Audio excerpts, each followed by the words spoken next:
Last time on our grand adventure, after our scrap with the crew of the Midnight Eclipse, we helped ourselves to the spoils and made off with everything what wasn't nailed down.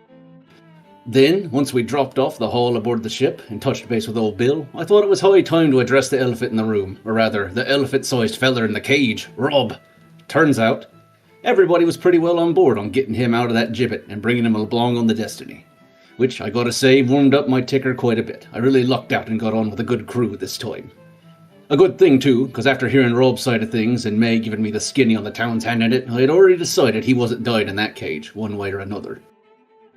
So, with all of us at an accord, Soraya, Harry and I set off to get the captain's final say while the rest stayed behind and patched up old Bill's leg before joining us. On the way, we swung by the gibbet and let Rob meet his impending crewmates. After introductions, we ran into the captain and Mr. Bumblesmee. Now, me mum raised me on honesty, and I don't have a whole mess of patience for tiptoeing around with me tongue, so I just asked the captain if we could Shanghai Rob and be done with it. But she wasn't as gung-ho about it as I'd hoped. Thankfully, Sarai was able to make a better case for us, and after we presented our findings, Captain Echo gave us the go-ahead to do it by the books and go talk it over with the governor. Which didn't start off well either. That pot-bellied pigeon would sooner make an innocent skeleton out of someone than risk losing face with the townsfolk. Not even Soraya could circle talk this guy down, but thankfully Daresh once again came in clutch and bailed us out by suggesting a reflavouring of Rob's execution. He may not talk much, but every word that falls out of that scaly gob of his is worth any of Clifton's coffers, I'll tell you that for free. Let's see. With Rob all squared away, we split up. Harry raced off back to the blacksmith, and me and the lads went to pick Rob's brain and see what sort of weapon he'd like to have. Despite me brilliant suggestion of giving him a cannon, he wasn't keen on it, so we made a plan to split up and get supplies and a hefty weapon for him. Of course, that would have been the plan, but I guess after Aurelia stopped by the blacksmith, they closed up for lunch. So I met back up with the lads in the market, and we hit up the Down Goal to wait for the others. Old Seamus runs himself a pretty good joint, I gotta say. Those girls will dazzle your eye and lighten your coin if you're not careful. Saroy and I didn't have much luck at darts against Grace, but at that point, Captain and Mr. Bumblesmee showed up, so we took a seat. Aurelia waltzed in not too much later, and after she showed off the plans for her new crazy contraption, we all broke bread and had a good bit of camaraderie. Bellies full and spirits high, the rest of the crew headed back to the ship, and I finally got a hold of that blacksmith and bought a nice big maul for Rob. He didn't seem to have much of a reaction when I showed it to him. He might be a bit of a hammer snob, but he'll just have to make do for now. I kept him company while the governor and his lads made a big show of setting him loose and running their mouths, but in the end we shoved off from Port Banshee with a new crew member and plenty of supplies for the rest of the journey. But our fortune wouldn't hold for long, because soon we rolled up on a doozy of a navigational dilemma, a nasty hard to the west and perilous shallows to the north. We sailed north after a vote, and all hands took to their stations to prepare. Things got a bit dicey while navigating the reef, but we made it through, needing only a few patch-ups. More importantly, after clearing the reef, we spotted an uncharted island. Captain says it's not our objective, but after that scrape, it's looking like we'll need to weigh anchor and make repairs anyway. And if you ask me, an island that's not on any map sounds like just the job for a map with nothing on it at all. That said, we won't know for sure until we get to testing the waters. The end. Very nice. Thank you for that. You get 1 inspiration and as many bananas as you can carry. Sweet. All right. So, as you all know, you have come to dock, essentially, at a mysterious island in the middle of the ocean where an island should not be.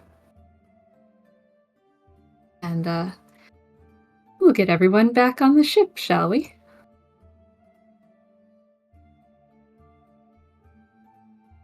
Let me load that in.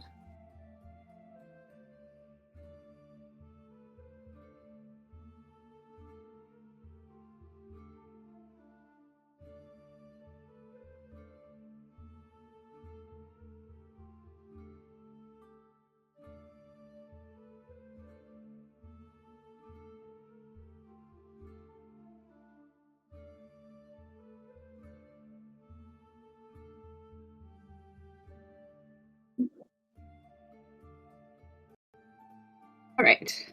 So, imagine a little theater of the mind, if you will.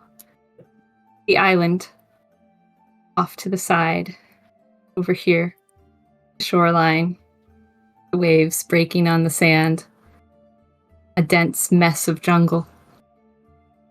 You all have pulled up and dropped anchor. And, Captain heads over there. A fog has kind of drifted in, where the afternoon was clear. Now it seems that arriving at this island, fog has come with it. She and Bumblesmee move to look at the shoreline.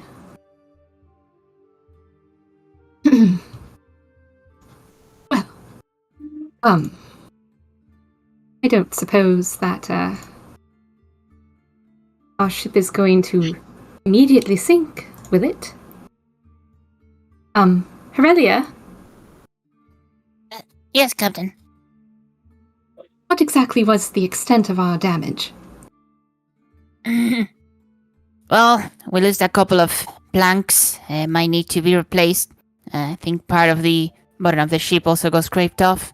Can fix it in a few hours if I have time. Well, I wouldn't want to be trying to navigate my way out through those shallows in the dark. And in a few hours, that's what it will be. But I also don't really want to go onto the island just yet. So if you're certain that we're not just going to sink to the churn right here and right now, I say we take the evening off. We enjoy a good meal, and perhaps bring the Destiny into dry dock tomorrow to fix the rest of the hull. Well, that sounds like a plan to me. I'll make sure that the water doesn't come in again. Unprompted. Thank you.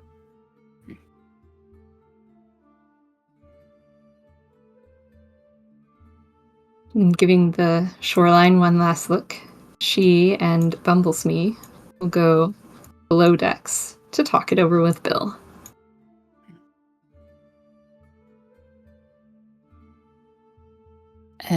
I believe Bumblebee is still on the deck. Bumblesmee did not make it down the staircase.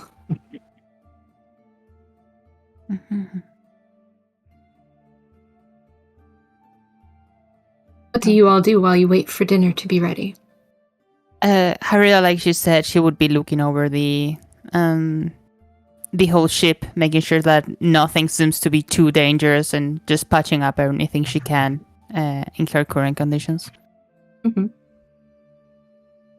Nothing else really seems to be in a state of disarray. You patch what you can, but there is a little bit that will need to be actually dry docked on the hull to fix. But as of right now, it's not a pressing matter. It is watertight for the moment.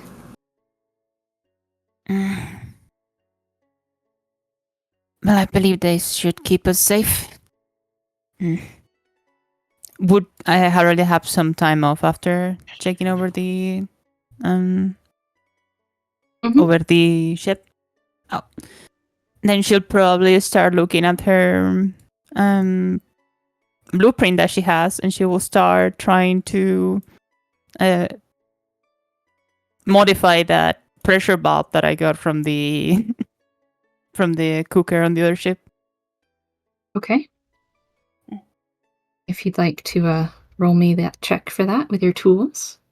Oh, okay.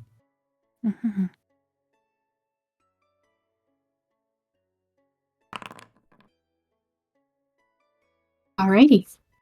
You have made another success. All you need is one more chance to tinker and attach it to your axe, and you should have a new weapon.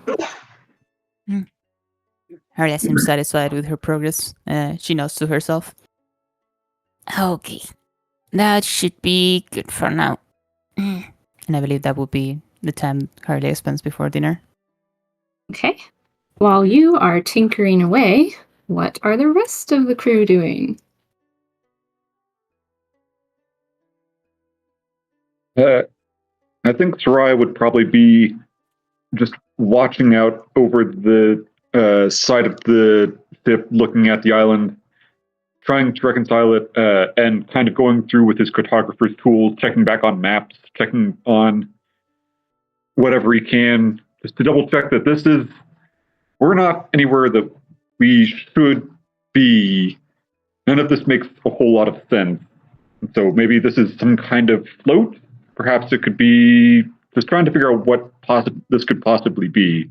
Or if it is a truly new island, then recording it for later record to give back to the greater governing body. Okay. You want to roll me a nature check? Yeah.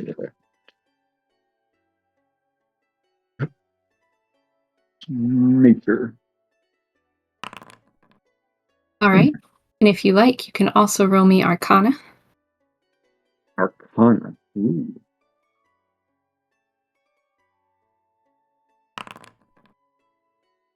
Very nice. Double 19s. Good job. Well, looking at your cartography tools first and all of your physical maps, you know that this is not on any map that you've ever seen. You try to chart your position, and despite the somewhat dense fog, you had a relative idea of where you were before you went into the shallows and the sandbars. So you're able to mark an approximation on the map for future reference. With the Arcana, you get a feeling, kind of tingling in the tips of your feathers. It feels like something might be protecting this area, but you don't really recognize where it's coming from. You don't know if it's an artifact, some lost treasure, or perhaps if it's some interference with the storms. But there is something there. The fog is definitely unnatural. And this island suddenly appearing, also very strange. It doesn't sit well with me, Pico. It doesn't sit well with me at all. I don't understand. Doesn't make any sense.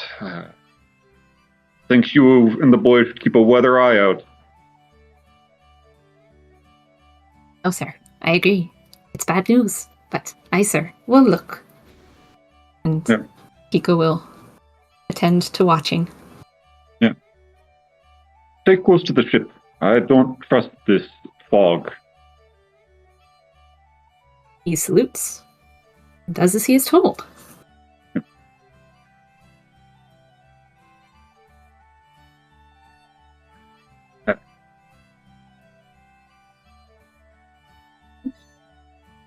For that, Sarai will just, I think, keep his position, still just visibly working through calculations in his mind.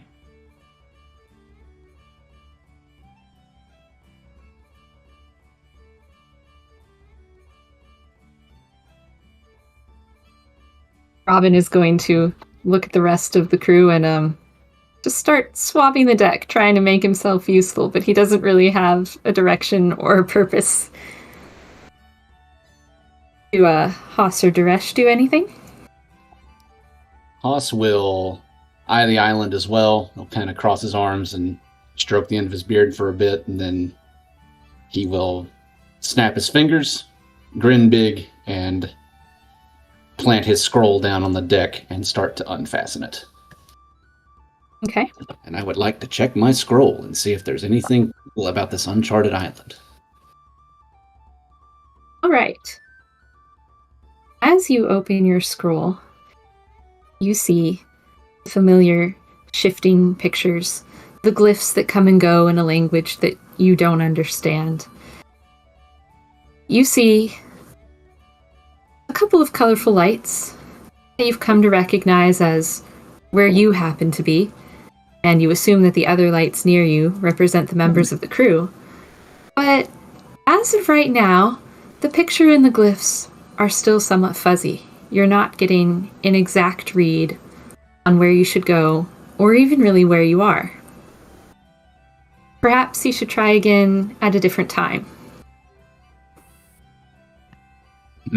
Always afraid of that, but better than blank. And then he will refasten it and sling it back on his shoulder, and then he will go over to Rob.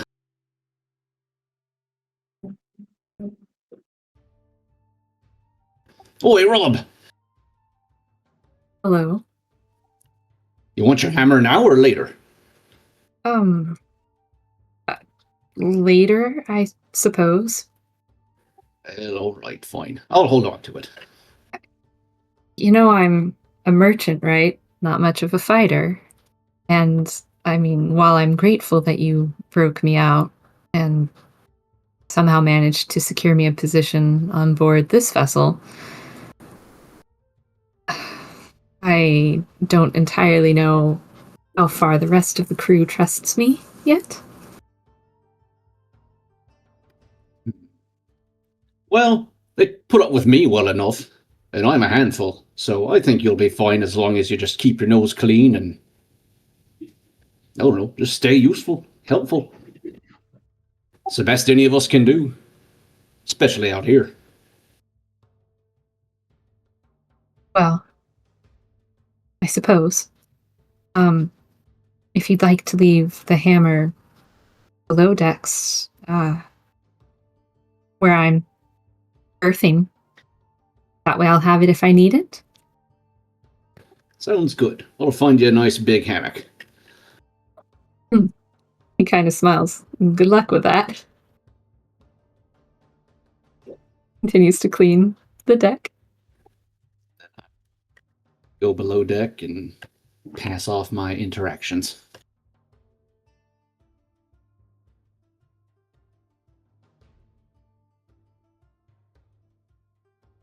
Duresh will also be on the top deck, not too far away from his feathered friend, and will also be eyeing the island to see if he can discern anything about it.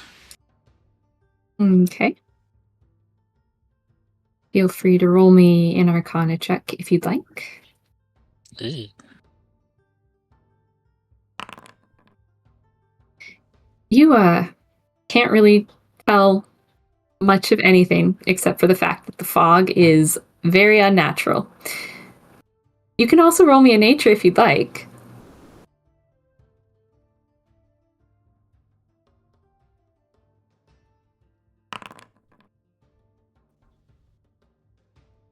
You agree with Soraya's calculations. The island is not marked on any of the maps, even though it should be. It's of a decent size.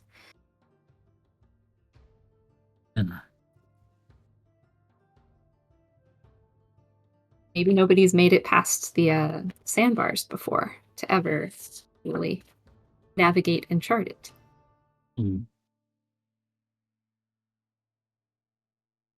Well, there's not much I can do with that information at the moment. So I'll just kind of sit there and tap my claws on my scales and wait to see what we're going to do next. I don't know if we really have any game plans cooking at the moment. So Duresh is just going to wait and see what happens.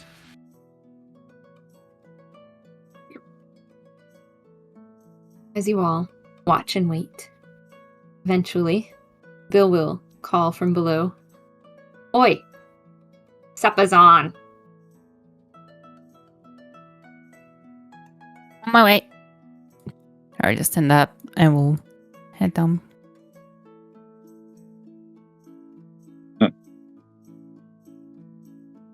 So I will kind of look at it. Okay. Make his way down. Oh, Mr. Robin, if you're wishing, there is food available down in the lower deck. Or I can bring some back up to you if you like. I suppose if you don't mind me eating with you, I will join everyone. You need to recover your strength. And food is very valuable for that. Thank you.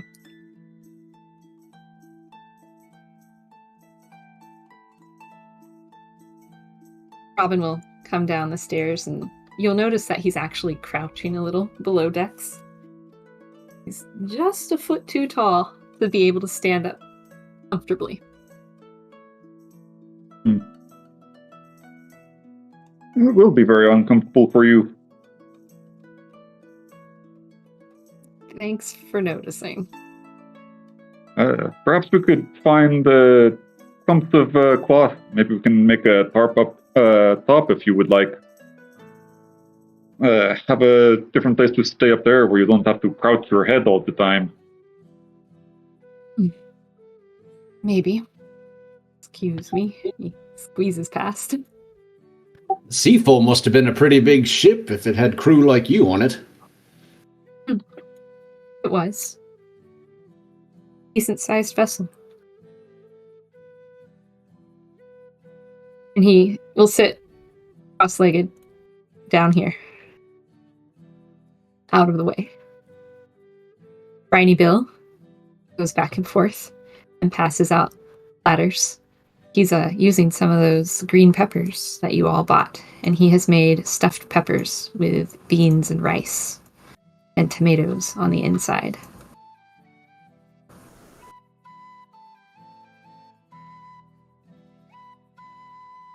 Oh, he's spoiling us, Bill. Well, I've got the supplies, so meh. And I mean, you all did save. Well, at least he did, and yeah. Bill just kind of grumbles and passes out a pepper to Robin. Kind of hesitantly, standing far away. Robin takes it, and Bill just kind of nods, goes back, continues to pass out peppers.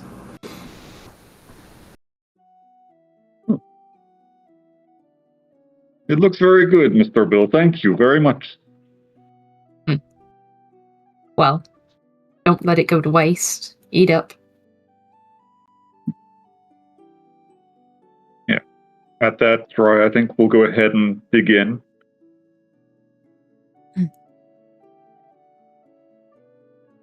Oh, thank you.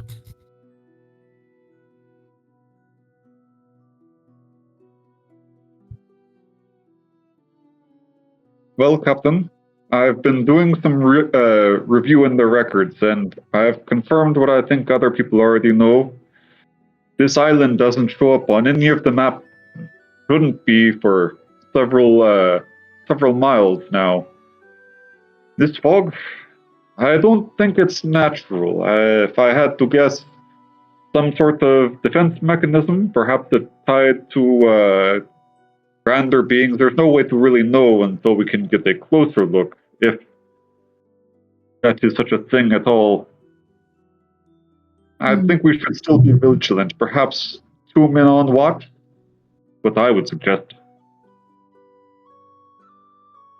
I agree. If it truly is as uncertain as you say, we do still have to make the repairs, so we will have to leave the boat, at least tomorrow, but 2 men on watch overnight sounds good. I appreciate your insight.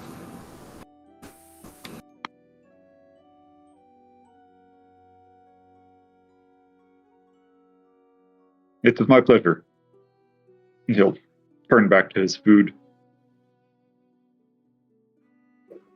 He'll nod and continue to eat hers.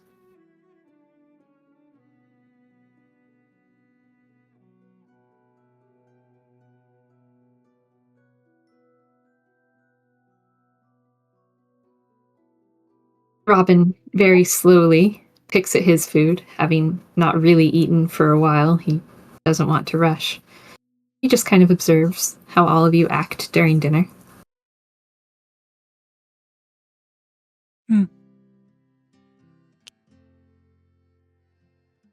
Hurley will Oh. be eating, but he's side-eyeing Rob as well every now and then.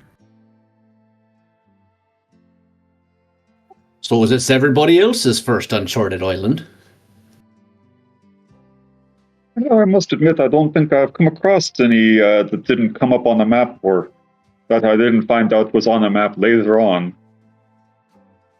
Unnerving. I think it's exciting. Who knows Well, what's to on be there? sure, to find an entirely uncharted island could be good news. To have the opportunity to publish something unknown.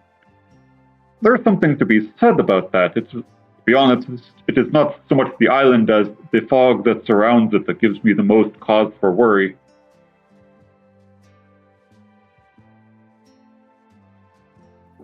Well, the He's- fog isn't that great either, but... I'm sorry, go ahead. No, go ahead, you. It's fine. Not a big fan of the fog myself, but maybe it'll clear up by morning and whenever we make landfall. Somehow I doubt that a bit, but hopefully, one can always hope. By the way, on the subject of navigation, I saw you pulling out that big map. I didn't realize that your scroll was, that you were a cartographer.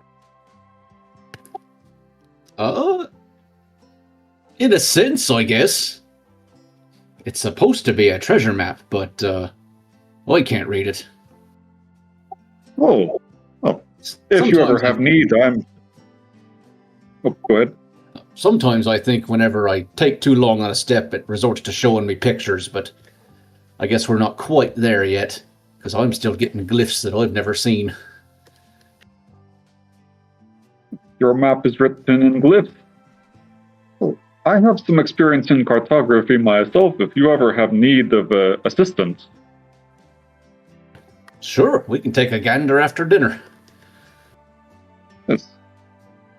Well, I've never heard of a map changing before, except for, well, of course, when you make changes yourself. This is an ancient artifact. I don't know how old it is, but it's definitely weird. Got it from a spooky wiki at a kinda eerie lighthouse early on in my journey. But it's guided me pretty true so far. I see. Interesting. You've led an interesting life up until now to have such an odd thing in your possession that you use this for fighting, though. Wait. Use this for fighting, though, no? Well, sure, it's nice and hefty. It seems valuable to be wielding and just clobbering someone over the head. To use something so valuable as that for a mere club? It is absurd, my friend.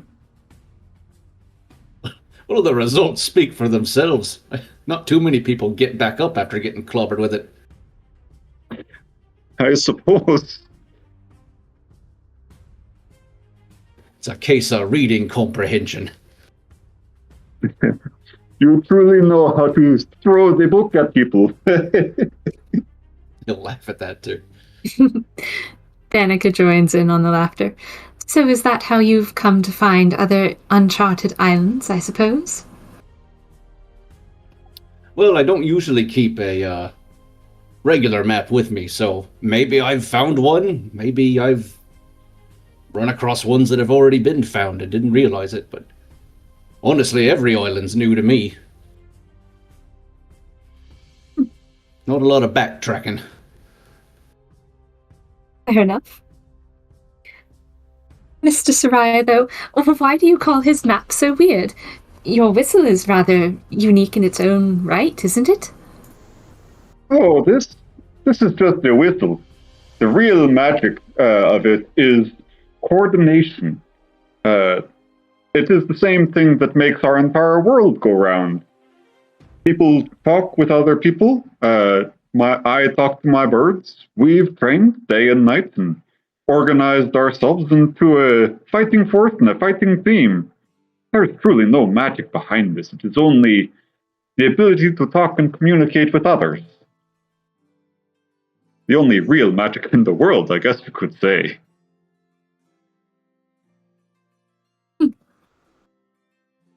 Danica smiles, continues to eat.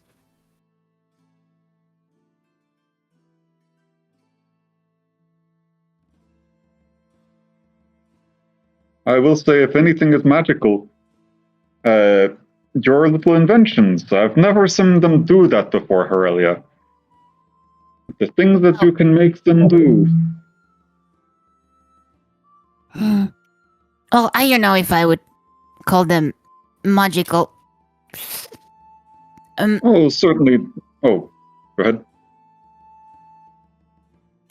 But I would say they, well, I get obsessed with things. I need them working a certain way. Actually, there's an invention I have made lately. I've given it the last few touches.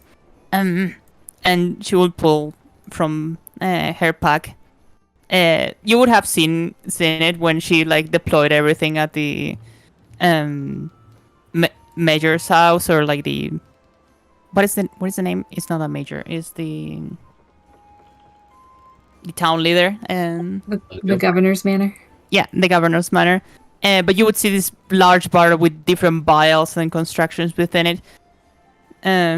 Oh, this thing, for example, just I've been collecting a few liquids past in my life, and I think I have been able to create something that can replicate them.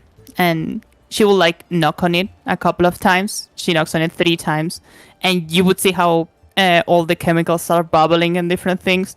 And she will use this to produce beer at this time, as it will start bubbling and making it inside.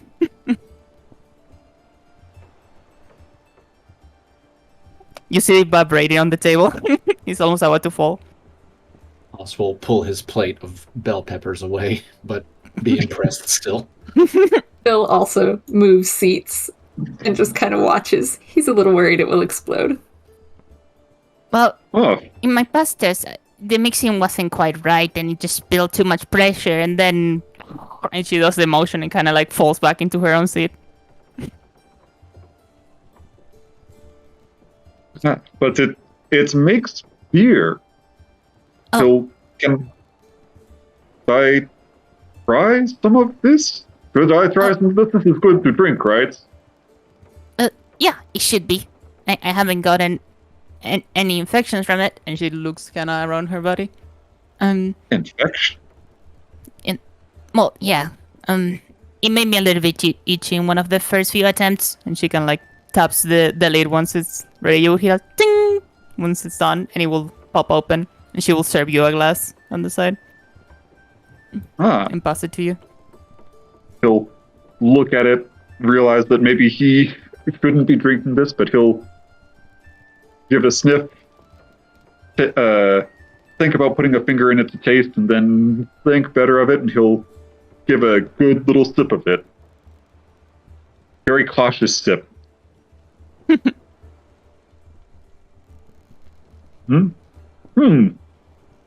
Well, that's good beer. Here, yes. Would you like to try some? That's actually not that bad. I don't. Will handily take a hearty glug.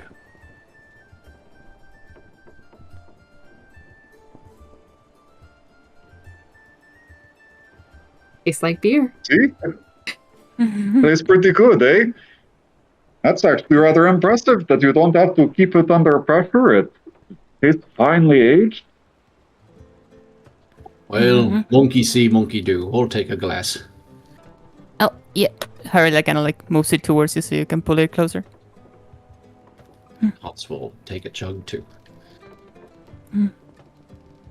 It's not bad. Well, yeah. Now I might need a place to put all of this, though. I haven't been able to make a certain amount. It just makes until it has approximately 4 gallons. So we should get a barrel or something to put it in, because it's about to overflow, and it's usually that thing keeps vibrating too. Bill's thighs. Ugh. Always making messes. He goes and he gets a barrel and he puts it out in front of these. Oh, thank you. She will come and pour the beer in there. The thing keeps producing it. she at some point just drops it on the bottom and lets it like keep overflowing.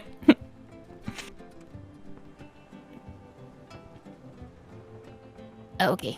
If anybody wants this over there.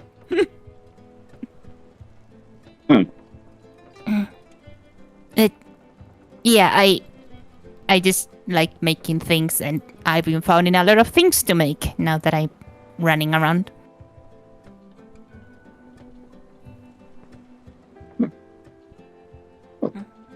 And you say you can't do magic.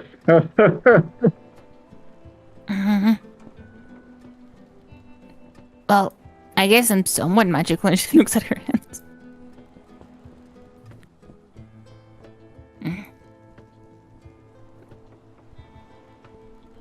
You get that down pat, you'll be opening up your own pub soon enough. Oh. I guess I could. It wouldn't cost much. Although I would run out of materials pretty soon. It can only do it a couple of times before it stops working for the day. Maybe a beer stand then. Guess I could do that. That would work. Well, I have also managed to make it do other stuff, like acid, poisons, honey, mayonnaise, oil, vinegar, water. Mayonnaise. Wayne. Oh, from the same jug? Surely not. Oh, yeah, actually. And she goes back, recollects the thing is still dripping beer, and she kind of like dries it a little bit. Will pull out a cloth from her pocket and just like making sure that it's dry and well, and will come here. Okay. What would you like to see?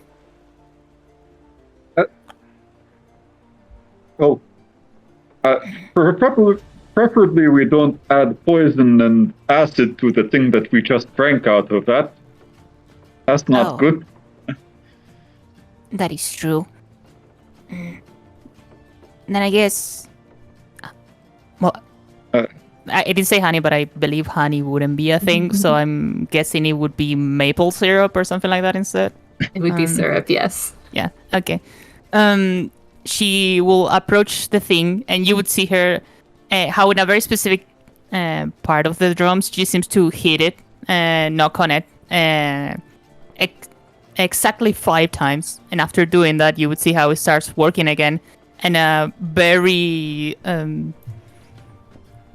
what is it? A very... what is it?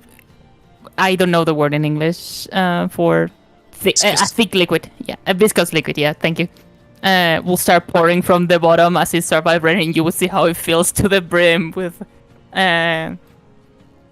maple syrup before stopping. Wait a second. Do we have another barrel? Bill, Do we need to get another barrel? And he gets another barrel. He puts the other barrel right on the table with a very heavy thud.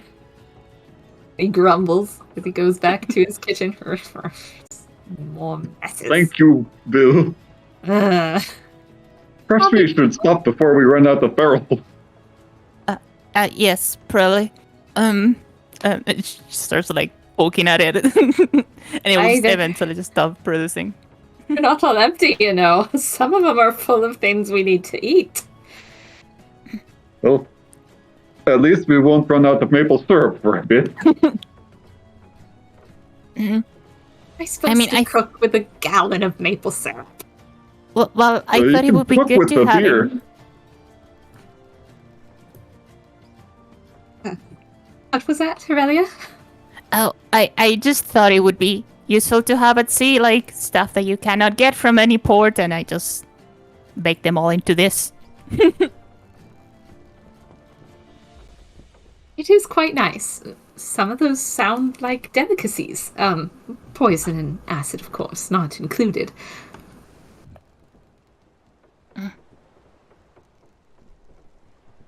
Robin will clear his throat as he sits there on the deck.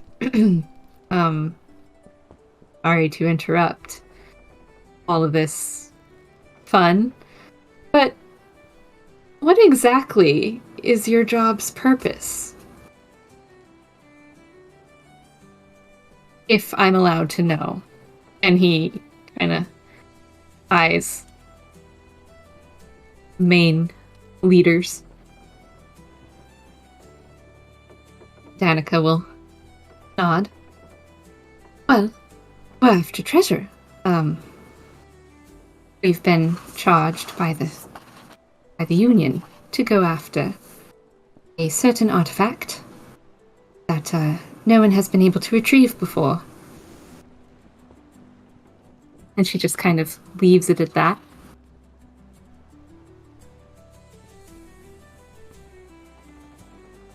He nods.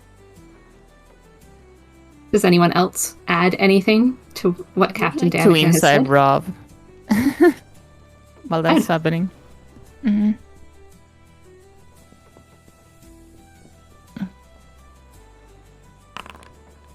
Okay, never mind. He's very intently watching what is said and what isn't said. And you feel that he might potentially know something, but you're not sure what.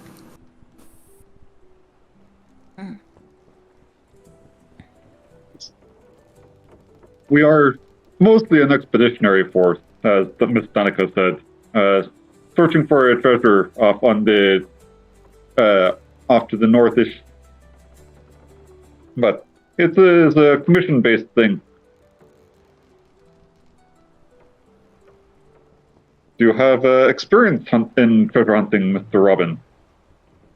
No, but I have had experience with other privateers hunting for the same treasure.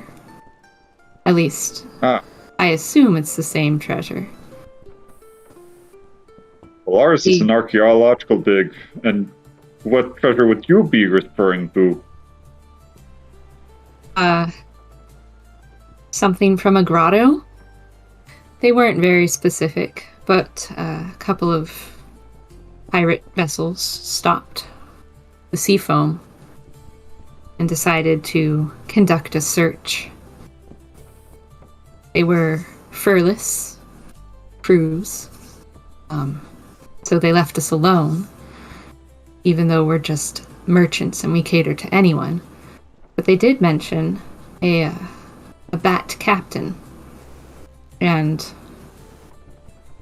a treasure that they were after from a grotto. Of course, we didn't have it in our cargo, so we were let go. And then shortly after that, the storm hit.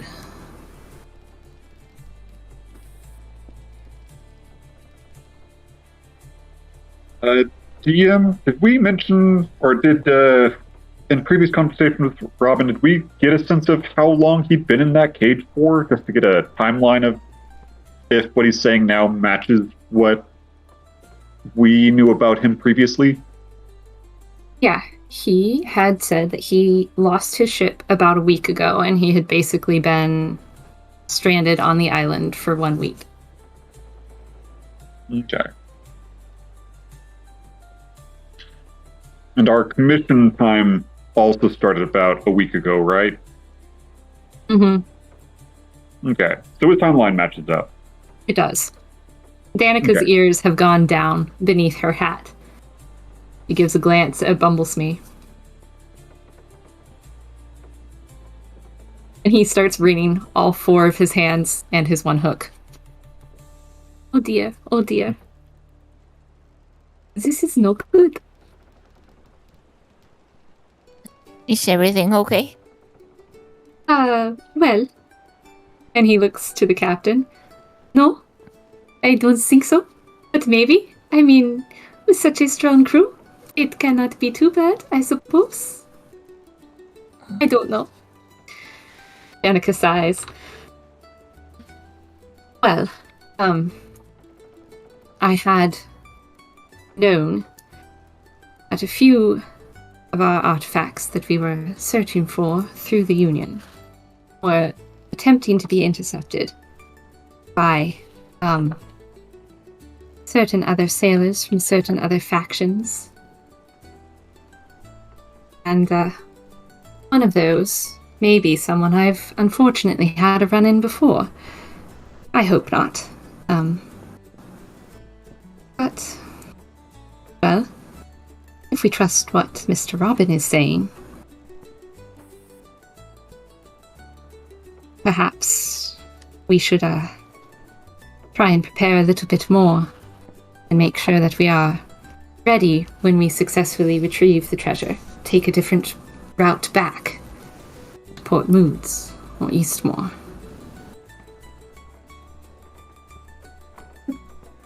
I'm sorry, perhaps I should have warned you all in our initial briefing. I did not think it would be a problem, though. What's life without a spot of danger? Yeah, it is.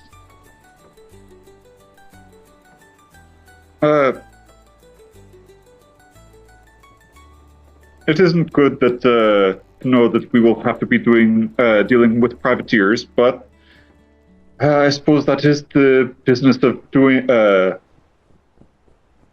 is the nature of doing business on the high seas. But yes, perhaps changing our course of action as we return might see us away from prying eyes.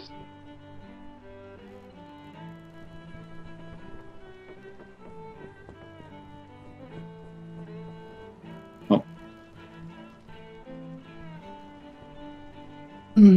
I suppose I should get to it then. I will leave you all for the evening. You have a good night. I will be in my cabin if you need me, though. Preparing a few things. Thank you for your information, Mr. Robin. And Echo will go to her room, having finished her dinner.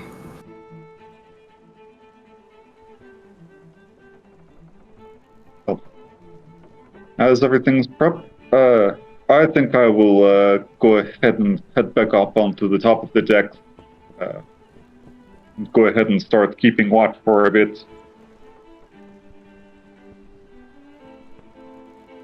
As you agree... Thank you again for the food. Oh, yeah. You're welcome. As Soraya goes up top, you feel tingle in your tail and a slight shift in the wind.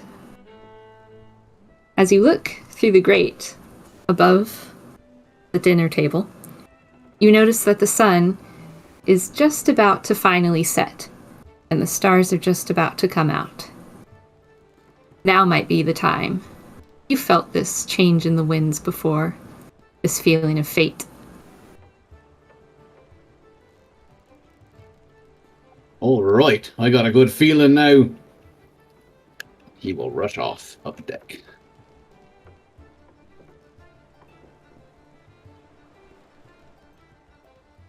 Oh. Hope everything's okay with that. Thank you for the meal. I guess I'll be taking first rest.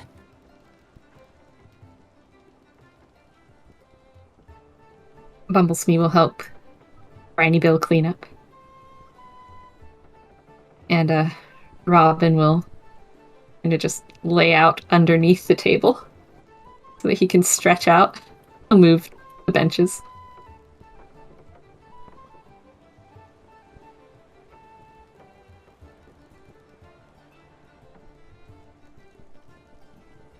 Alrighty, Haas. The sun is setting. The stars are just barely becoming visible in the sky. All right. Well, with a big grin, he will take the scroll off his shoulder, plop it down on the deck, and then unfurl it to see what it says. As you unfurl it in the light of the setting sun, you'll notice that the picture that was kind of fuzzy before, the lights that were glowing suddenly take on a new sense of clarity.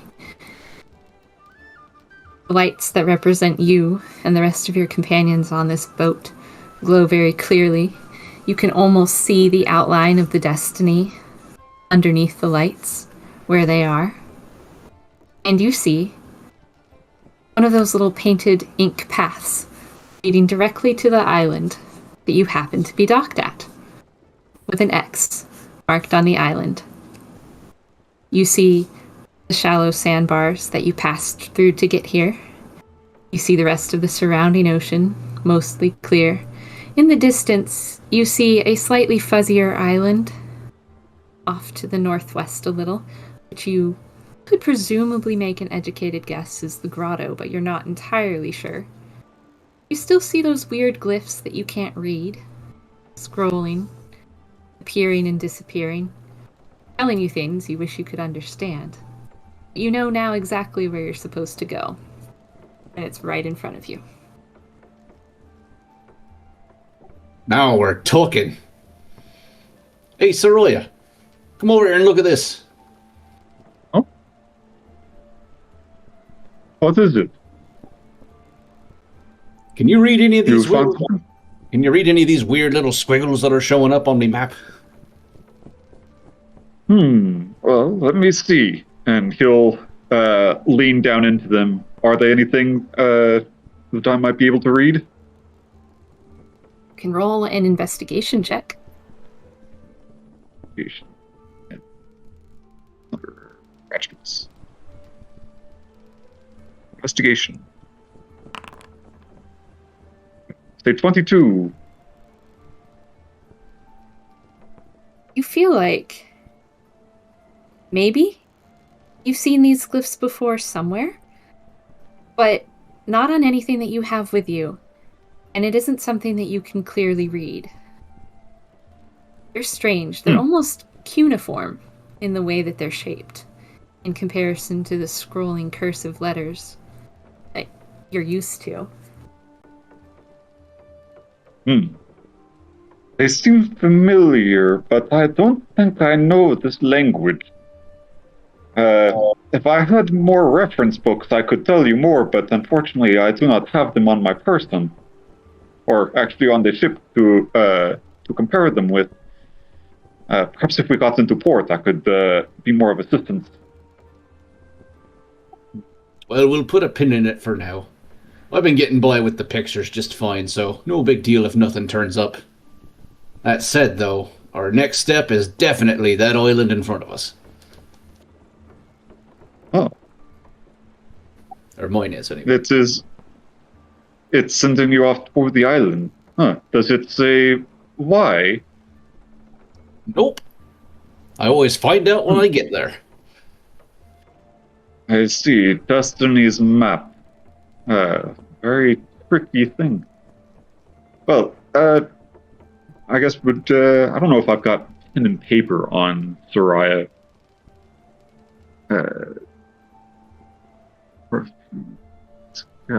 Inventory. I guess you've got photographer's tools, which probably include a piece of something to essentially just to jot down the runes that are showing up on the map. Yeah. Cartographer's tools would give you what you need to take a note. Yeah, he'll just as quickly as he can jot down the cuneiform notations that are on Haas's scroll. You'll notice that... Oh, sorry. Go ahead. Oh no, that was it. I didn't have anything else. Okay. As you take the time to jot them down, you'll notice that as the sun dips below the horizon and the stars become clearer in the sky and more of that dark dusk settles over the land, it gets harder and harder to read the map. The pictures start to fade and go a little blurry. Only the lights that pinpoint Haas's location are really the clearest. Even the weird scrolling script kind of becomes mushed and incomprehensible.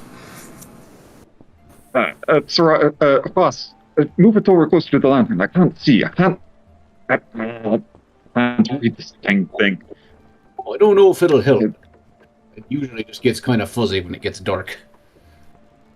You'll notice that moving it to the lantern does indeed not help.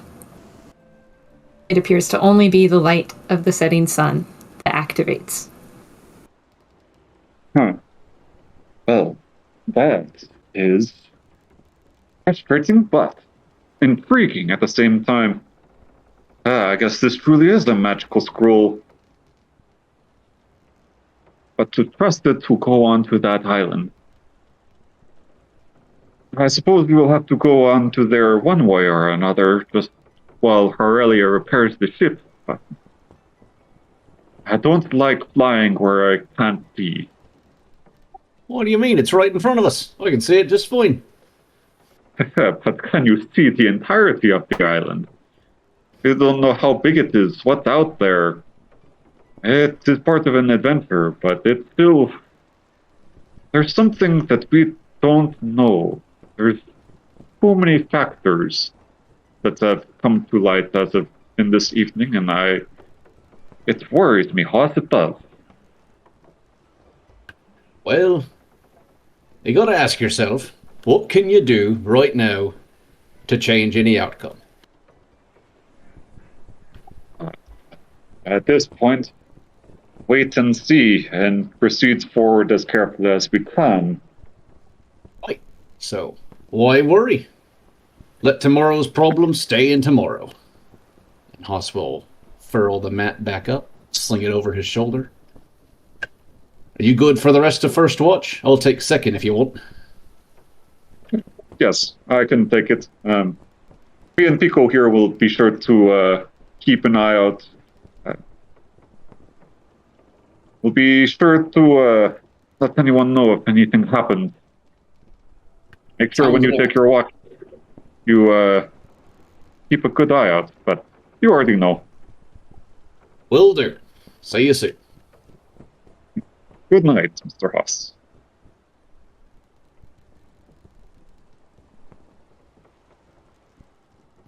Haas will go to his hammock.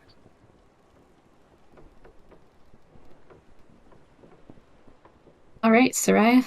So since you're on first watch, do please roll me a perception check. Yep.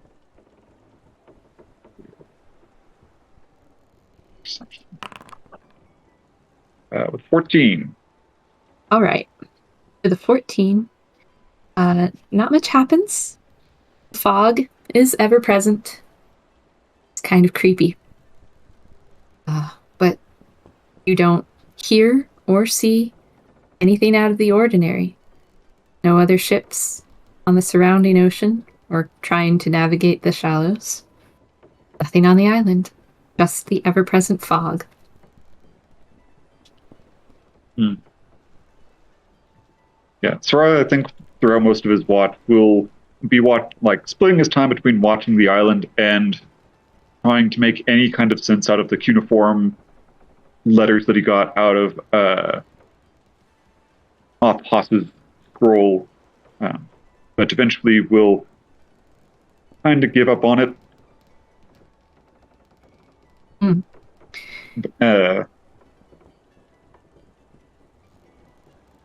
So many things we don't know, Mr. Pico. This Robin, he seems to know more than he lets on, but he's an interesting fellow. I do hope that we can trust him. Always weird to have a furlist on board, I must admit. Hi, sir.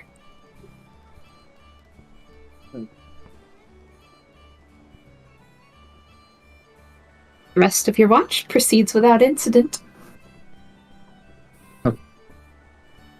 Suppose it's best time to go make Mr. Haas. Good night, Pico. Night, sir. He'll walk down, be careful to do it, and then kind of give Haas a nudge. Alright, Mr. Haas. All's clear. Well, as clear as it can be. Fog's still present, but nothing has happened as of yet. Alrighty, I'll head up top.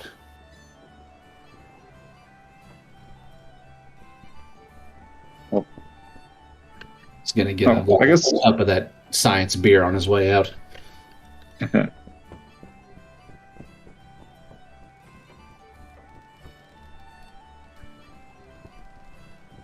I guess Roy had mentioned that he was planning on having 2 people watch, but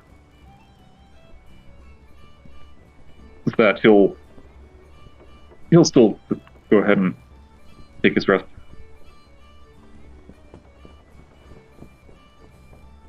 Okay. Boss, is there anything specific you do on watch?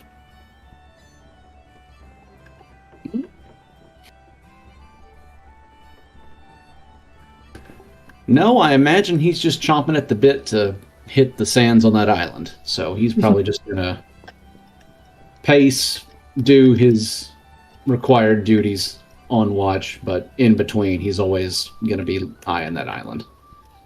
Alrighty, roll me a perception.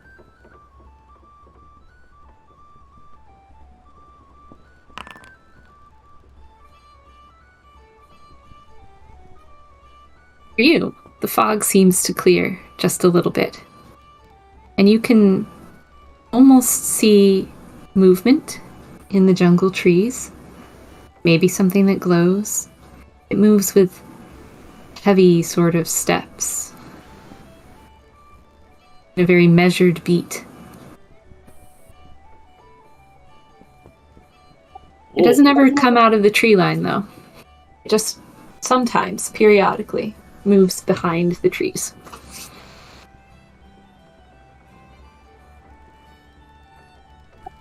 Does he get a sense that if he climbed up the mast to the crow's nest, he might get a better view? Perhaps. Do we have a crow's nest? Yes. It's on the main mast. Currently, Pico is sitting in it. Os will scurry up the mast and keep his voice down. Mr. Pico, I think I see something over in the trees. Scoot over. Okay, sir. Here. And he'll scoot over and look with you. Kind of squint back towards where I saw the looming figure last time. Go ahead. Roll with advantage. Oof. Whatever you had seen before seems to have moved on and disappeared deeper into the trees where you can't see it. You no longer see the glowing lights. Strain your ears, but you can't really hear anything coming from the island.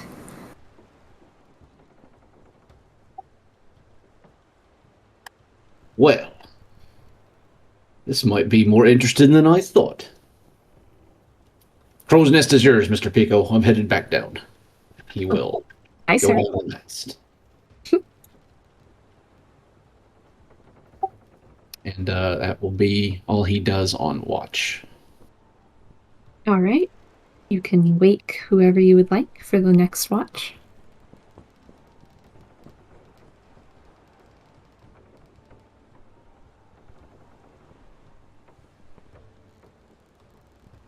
Oi, Darish.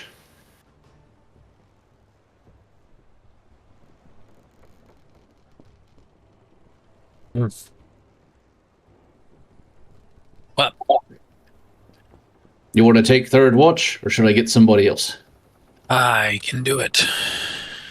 All right, it's all yours. Keep an eye out on that shore. I thought I saw something walking around. Something what? Something huge. About the size of the trees.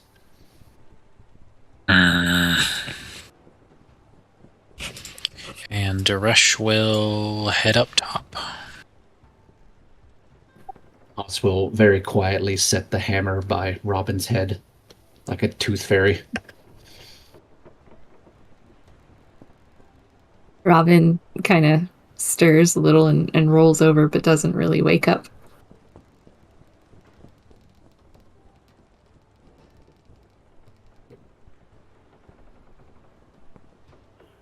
All right, Daresh, how do you spend your watch? Watching, I'm a little worried that the When Haas woke me up, he told me that there's something out there, and I don't know what it is. It's big, so I'm going to be watching the shoreline and listening to see if I can catch a glimpse of anything that I don't want in this way. Okay. Would you like to watch from the edge of the boat, or do you want to do what Haas did and climb to try and get a better vantage point? Well, Fresh wouldn't have known he did that, and probably wouldn't think to do that. He would probably just keep an eye on the shoreline from the edge of the deck. Alrighty then. Roll me that perception, please.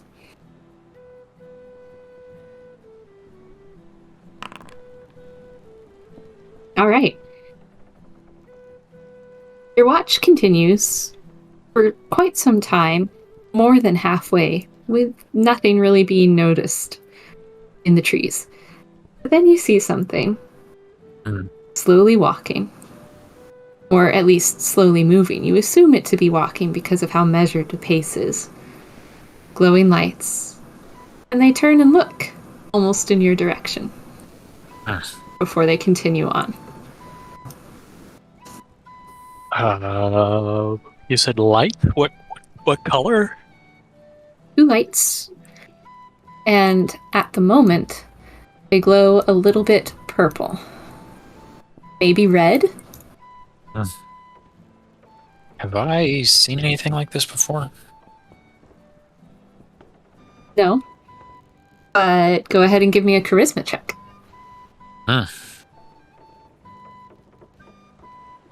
Or, sorry, a charisma save.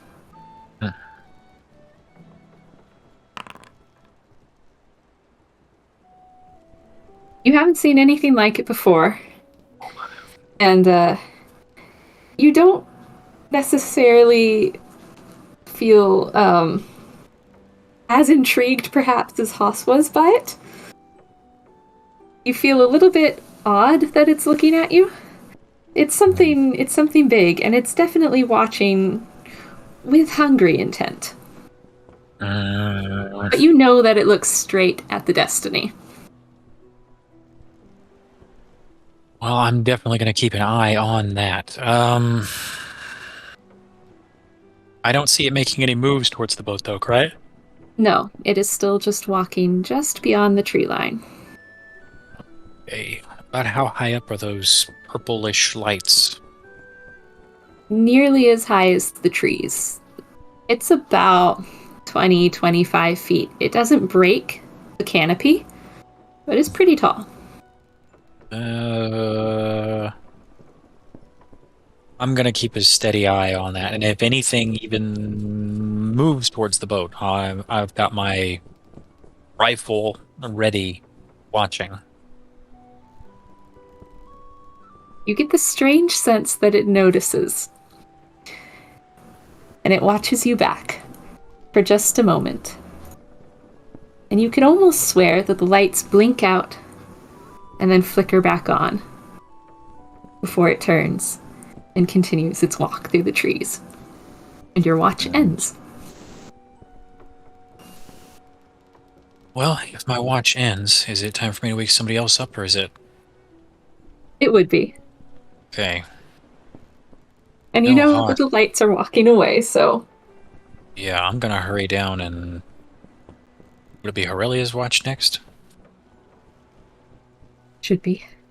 Because I know that Haas watched, and I was still awake when,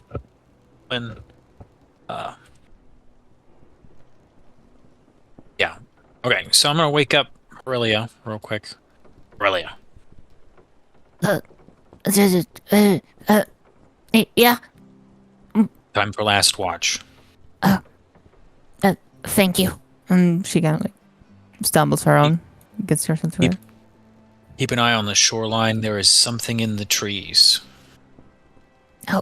Something on the trees. You see her adjust her glasses. They kind of shine for a brief second.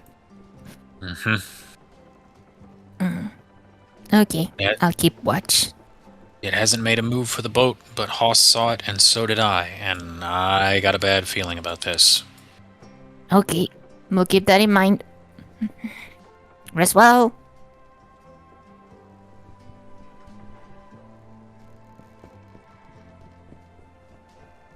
Oh, my token, I think bugged. It doesn't let me go up, and it doesn't let me move it anymore. Help! Get done. You can't move it anymore? It doesn't let me. It says that I don't have permissions. Well, that's weird. Let me see. Oh no, it says that I collide with one wall. I think I'm in between a wall and doesn't let me escape from it. I'm if stuck I move there. you onto the deck, does that help? I probably. You hit Sure. tab and try and get to your character token? No. It's Okay. still see myself. Farewell. Maybe I'm desynchronized. I have no idea. I will make you a new one. Oop, there you go. Can you move What that one? Oh no, don't- I'm desynchronized. The second is not moving on. Nothing has changed on my screen. 1 second, I'm gonna reload. Okay. Yeah, that happened to me right after we started. I just had to refresh.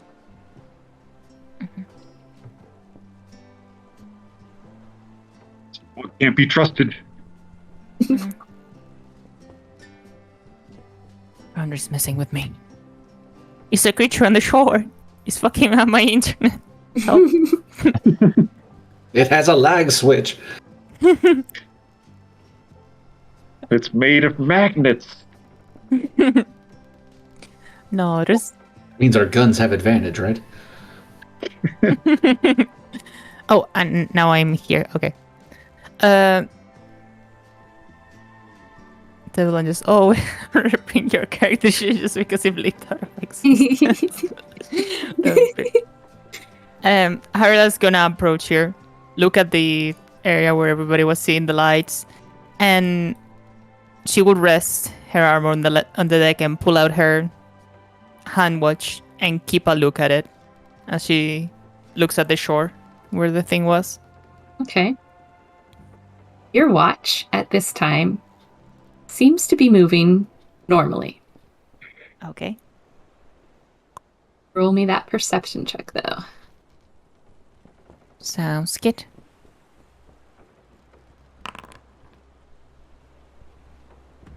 All right. As your watch ticks backwards,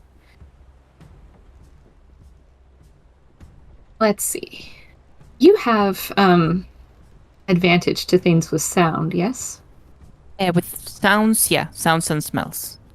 Okay. Why don't you roll that one more time, just to see if you get a little bit better. Okay. Narrowly. Well, a 16 is still enough. You do hear the faintest of thuds that match the movement of the lights as they go through the trees. You see them as well, 20 to 25 feet high. They glance at the boat, but they don't seem to linger this time. In fact, they seem to turn rather quickly as your watch continues, and they go back towards the center of the island, and you faintly hear the thuds of the footsteps get quieter and quieter as it goes into the jungle. Your watch never sped up, never changed course, it just continues to tick backwards. Okay.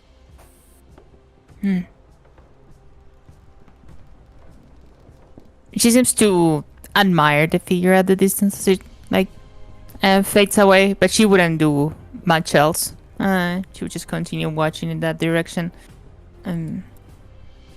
At this time. All right. Well, as your watch comes to an end, the sun comes up and over the horizon, and day breaks. You all benefit from a long rest if you need it, and you also feel slightly refreshed from Bill's good cooking.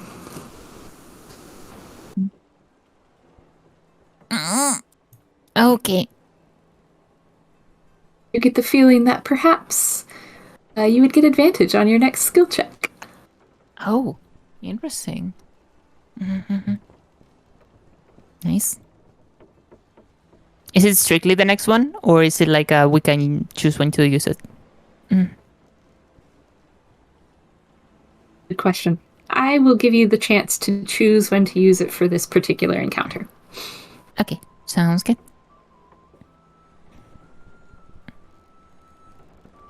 Okay.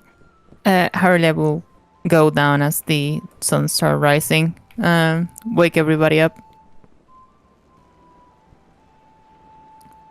Okay, night is over. Well, thank you. Anything of note happened? Well, just this walking creature just lights on the forest. Kind of looked at me and then head back. Was thinking of loading the cannon, but it seemed Sort of friendly, and she looks once again at her watch and then pockets it once again. It showed back up. oh yeah, sure it did. Didn't seem to want to approach. Actually left pretty soon. Maybe was afraid of the sun. You You're saw pretty it too, scary. Mr. That Hawk. makes sense. Oh, I missed what August said there. Oh, you saw it too then, Mr. Haas. Oh, yeah, I did. I tried to go up to the crow's nest to see if I could get a better look, but he had already walked back into the trees by then. Mm. What did we all see?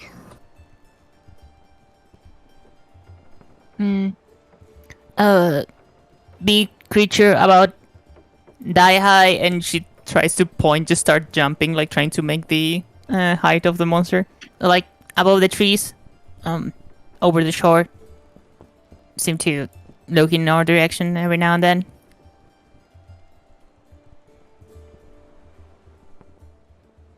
Captain Echo looks rather shocked. As tall as the trees. Well,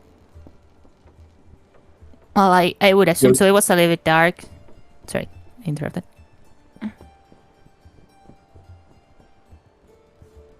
Nothing.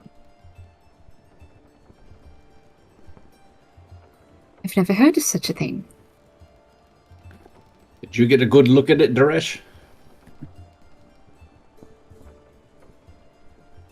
Did see it, but the only thing I saw was purplish lights. Could have been eyes. Walked back and forth just behind the tree line, and that's about it. We know if this is humanoid, beast, 4 legs, 2. It did some thumping sound.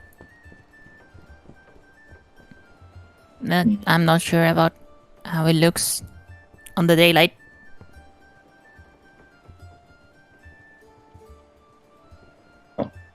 You still want to go onto the island, Mr. Hawk? Absolutely. Huh? We're going to the island? Captain Echo looks a little distraught. We don't really have much choice. We need to dock the boat so that you can make the repairs on the outside. But if you all have noticed some strange, enormously tall lights, perhaps, and she'll turn back to Mr. Bumblesby. It's me, please. And he'll, oh, yeah, you mon capitaine. He'll turn around at the same time. Yes?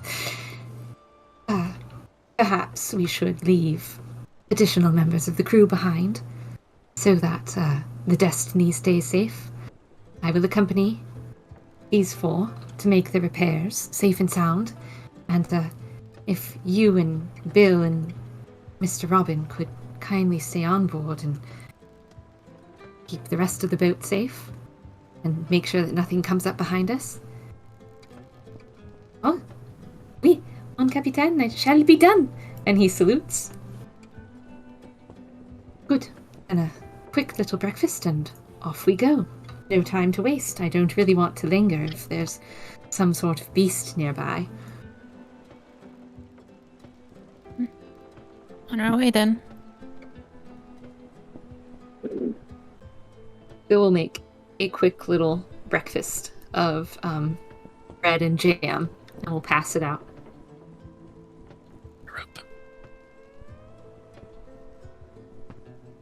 Oswald dips Alright, I'll off his grab it. toast into the science syrup.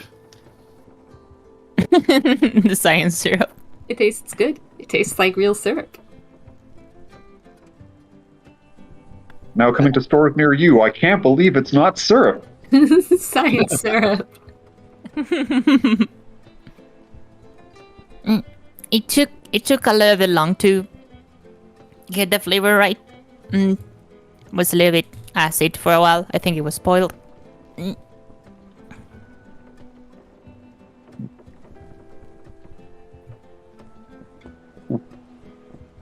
Well, as soon as you've finished your breakfast, please meet me up top.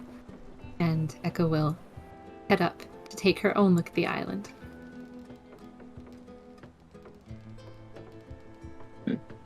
Char will just grab the bread and jam and make his way up top just with it, eating as he goes.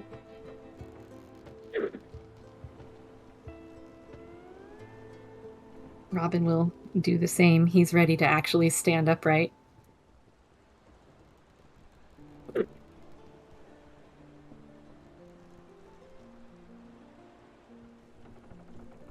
Aurelia takes her hair, puts the toast in her mouth where she does, and she just exit.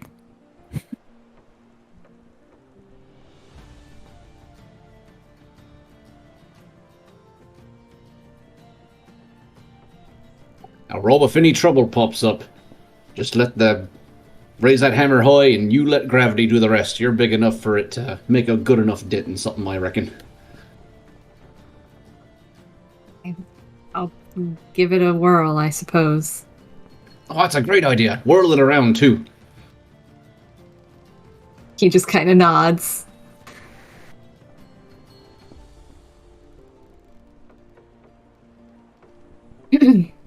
Well, if we're all ready, Miss Aurelia, we'll disembark on this side.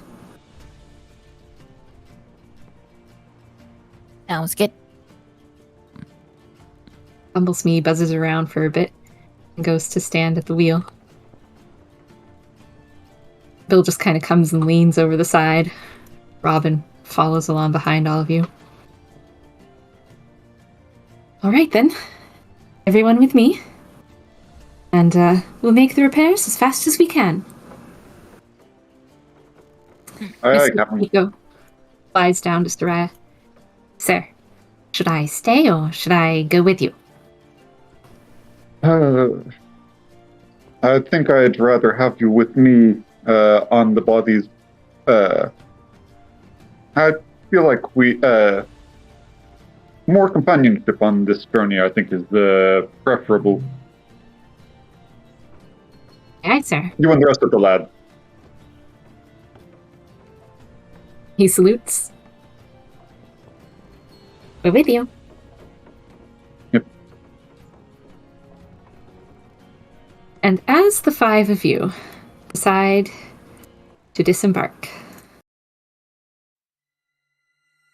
something strange happens as you all go down the gangplank and you enter the shoreline. The moment your feet touch the sand, the destiny behind disappears. It is just empty, open ocean. No gangplank, no boat, no nothing. And in fact, you can't see any of the other crew members.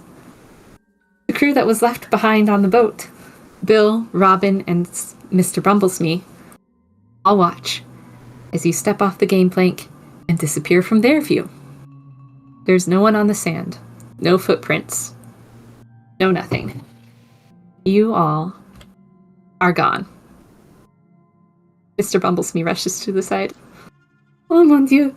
Oh no! Oh the captain! Oh the crew! Oh no! Bill says, well, that's not our problem.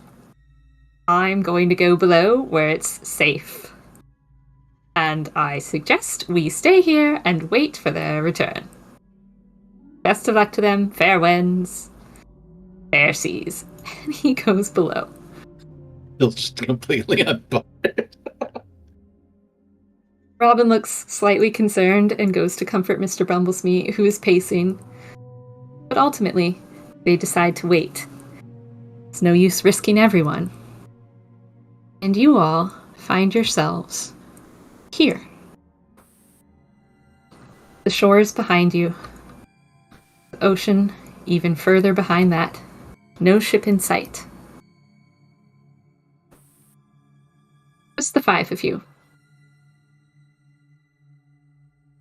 Where The did Echo immediately panics. My ship! Where's the Destiny? I don't know. It just disappeared, and he'll wade a little bit into the shallows of the water to see if he can, essentially, just see if he can find anything. Where'd you leave it last? There's nothing there. You don't even need an investigation. You can feel exactly where the game plank should have been, and it's not anymore. Is there depressions in the sand where it was? No. Nothing to show that there was a boat at all. Just the fog, and you, and the island. I like this less and less.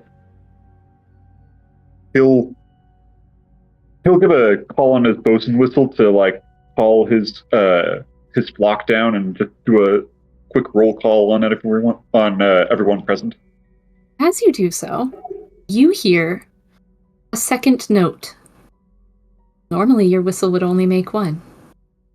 There's a second note on the air, and as the second note pierces through the sky and you all hear it, something happens to each and every one of you.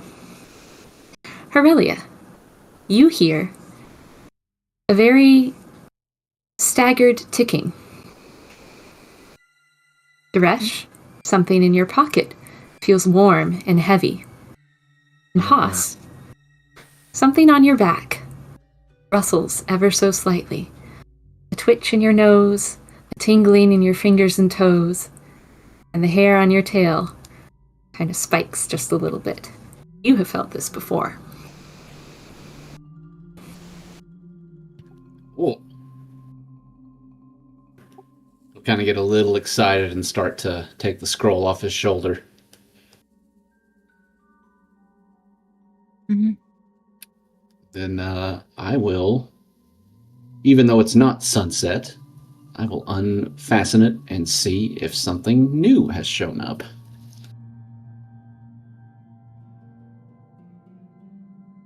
Despite it Aurelia will being- look at her clock. Sorry.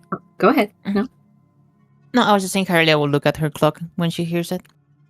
Okay.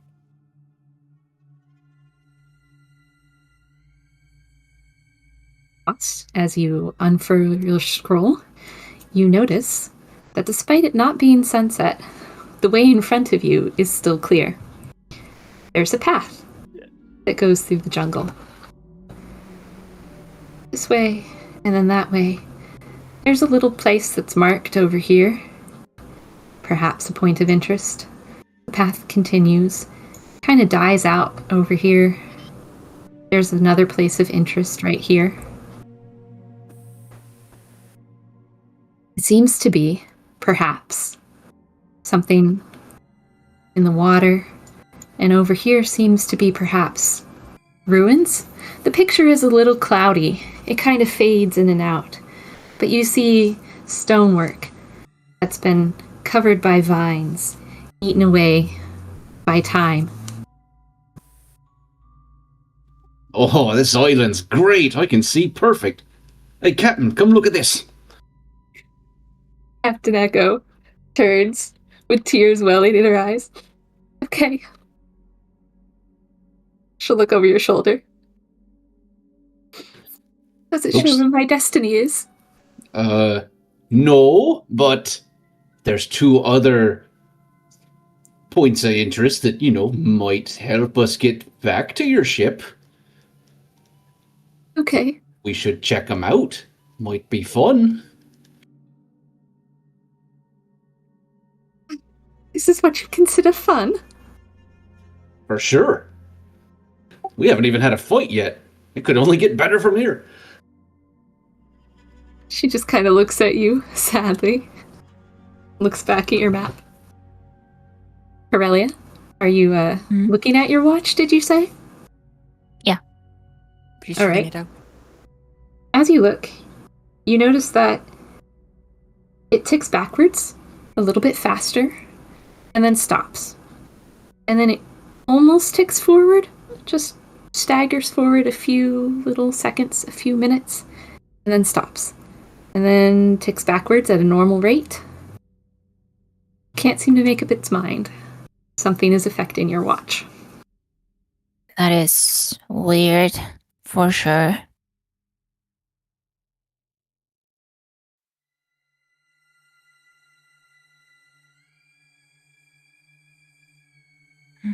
Soraya, Mr. Pico has heard your call. And he says, "Sir, why did you blow the whistle twice? We're here." I only blew it once, but want to make sure that everyone is here and accounted for. Do I have essentially all of my birds, about on my person? You do. All of them are there and accounted for. You Well, still faintly hear the echo of a secondary note, though. So is it just a note, or how Soraya does a lot of his stuff is by specific patterns into his whistle? So are any of these is it just a note, or is it mimicking one of the patterns that he normally would use? Or is commands and stuff? It's not mimicking a pattern that you can tell. It is just a single solitary note. Kind of like a ringing in your ears, almost. I see. Well, I think for the best of it, we probably shouldn't get separated. So all of you, keep in sight of another, and preferably I'd like to keep in sight of me. Don't get called off if I give any notes. No notes to go out scouting. I think all of you should stay in sight of me and each other. Aye, sir. Sounds like a plan. I wouldn't want you thinking that one of my commands is coming from something else. I think there might be some kind of mimicry afoot.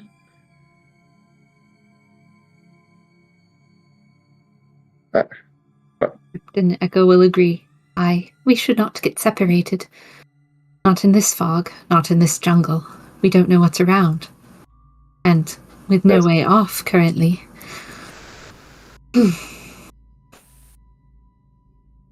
She gives a big sigh. Oh, Mr. Haas's map shows a way forward, and we have no way to get back to the destiny. This has all the makings of a trap, but perhaps only one way to figure out our way out of the trap is through it. You think we'll run into an ambush? Or two? I wouldn't be so happy about this if I were you, Mr. Haas. This is quite a dangerous situation that we found ourselves in. Well, everybody dies.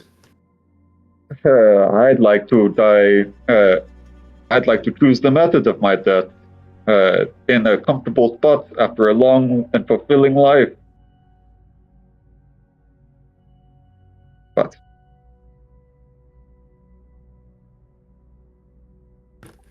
say, you still got them cartographer tools on you.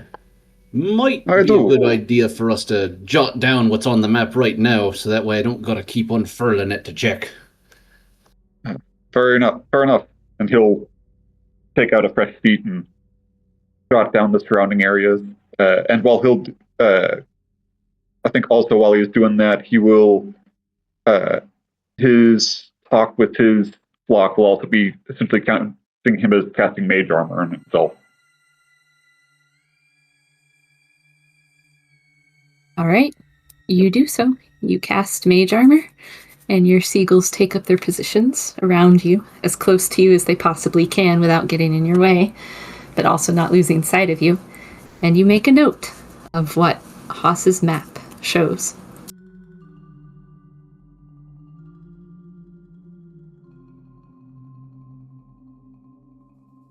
Haas will refurl the scroll and wrap it back up and keep it at the ready just in case he has to smack something. And he'll turn to everybody else. Well, shall we? I suppose we have not much else. I suppose we don't have much choice on the matter. No, and since you two are the ones with the map, please lead us on carefully. Oh, Aye, speaking of Captain. which, did the map have those cuneiform glyphs on them again? It did. It seemed to be like a key almost, one in the corner, and certain areas of interest had glyphs that would scroll across them and then disappear.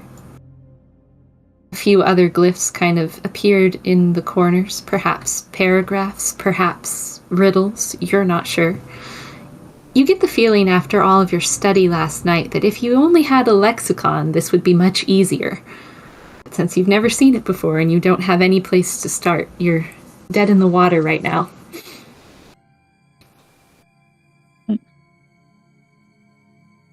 And did you mention that I feel like I'd seen these before? You have, Or was that... Okay. but you don't remember where or on what. You have seen them before. Interesting. Alright. Well, if everyone's ready, or if anyone has any other plans, then to walk forward.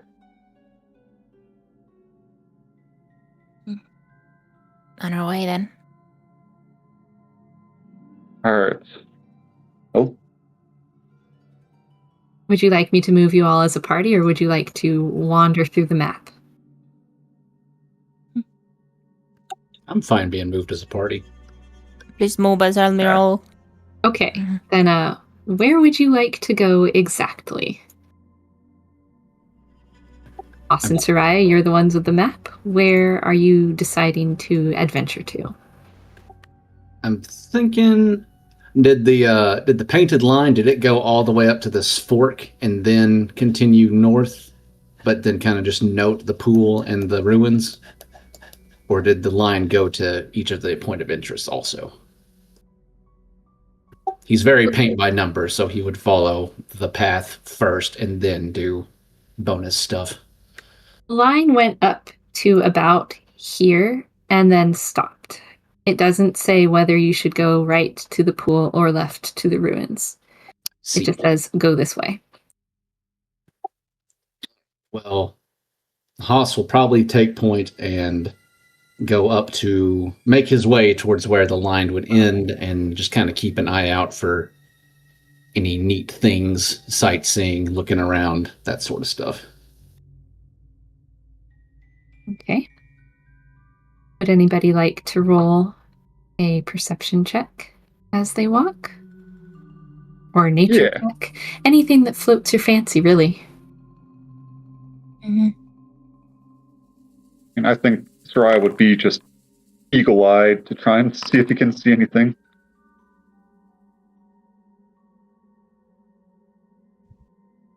Say as you rolled a 5.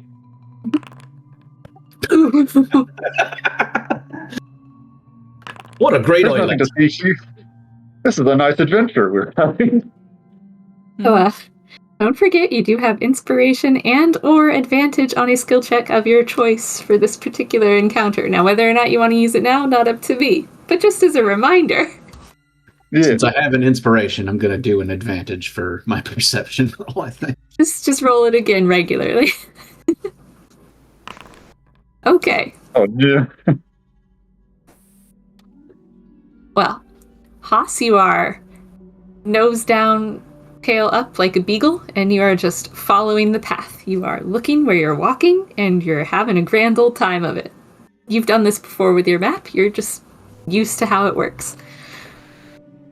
Soraya, you are following very closely with Haas, looking at your map, checking to make sure that you're staying on the path. And that's what the two of you are doing. Suresh, you notice that there is no movement. The fog is drifting. There's not really any wind. There are no other sounds of life. Just lots of plants and lots of stones, broken and old. Corellia, as you walk and listen, you also are aware that there is not life, but you hear something grinding, perhaps. Stone on stone. Every so often, something shifts and crumbles. You're not sure what it is, but you hear it. It's out there. Something seems to be causing a ruckus around here. Maybe we should be careful. And Aurelia will attempt trying to make her passing less noticeable as she tries to stealth while we're passing through this place. Okay. That's a good idea. You hear something? Yeah. Stone grinding. I don't know if it's something tumbling it or just the stone itself. Seems to be nearby. I don't hear anything. Actually, I don't hear anything at all. We don't hear we don't hear any animal sounds. We don't hear anything. You know that all animals are people, and so there is no other life on the island that you hear except for yourselves.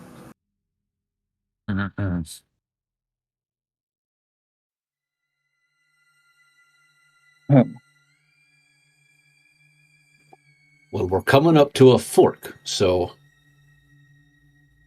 we want to go to our right or to our left?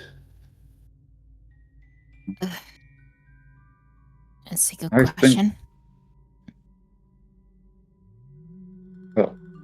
I think that Them. those look more like ruins up there, if I am not mistaken.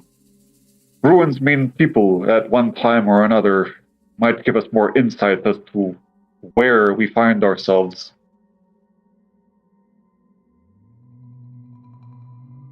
At the fork in the road, would you please roll me a perception check? Or All of us investigation. Your choice. And yes, all of you. Would I have advantage from hearing? You would not have advantage from hearing for this check. And also not for smelling, am I right? No, not for smelling either. Okay. This one is sight only. Soraya notices there is a stone pillar here and a stone pillar here.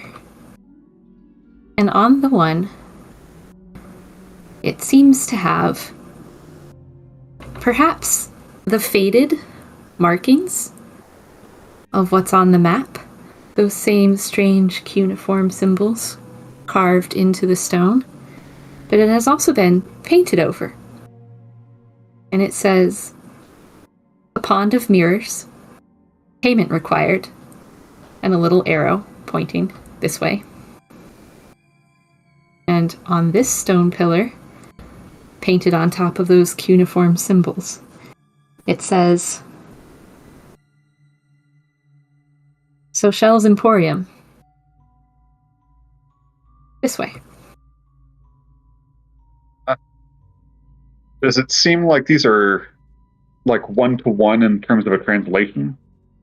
Like there's similar number of cuneiform letters as there are to painted letters?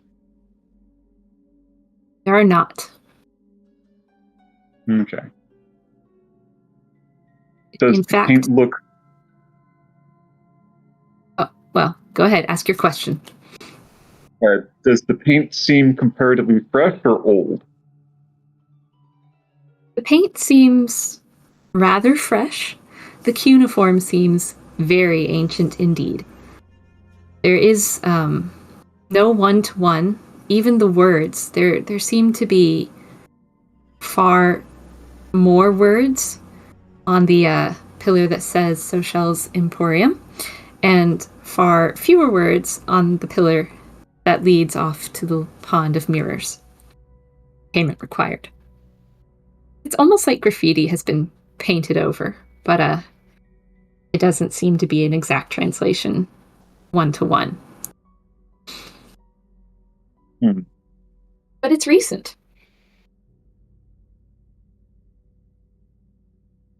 I'll point that out to the group.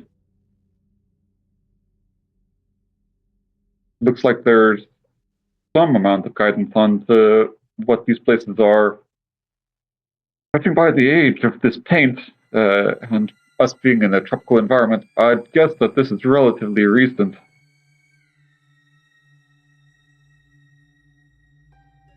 Someone else, I think, has been here before. Not too long ago. Oh, so it's not Uncharted. That's a bit of a bummer. We have yet to meet anyone, so who's to say that this is not a trick of in of itself? And just because there's Uncharted does not, well, we already know there are ruins here. Someone has been here before.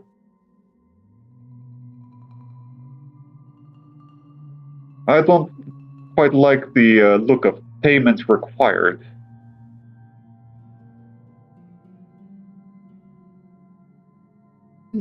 Well, we don't know what that payment might be. It could just be a coin or maybe a finger. Could be anything. I say we check it out.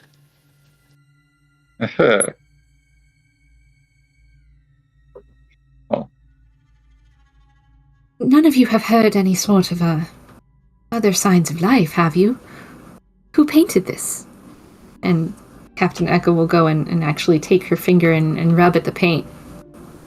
And it's still a little bit tacky. It doesn't smear, but some of it does still come away on her fingertips. very fresh. Yes, we don't know who painted it.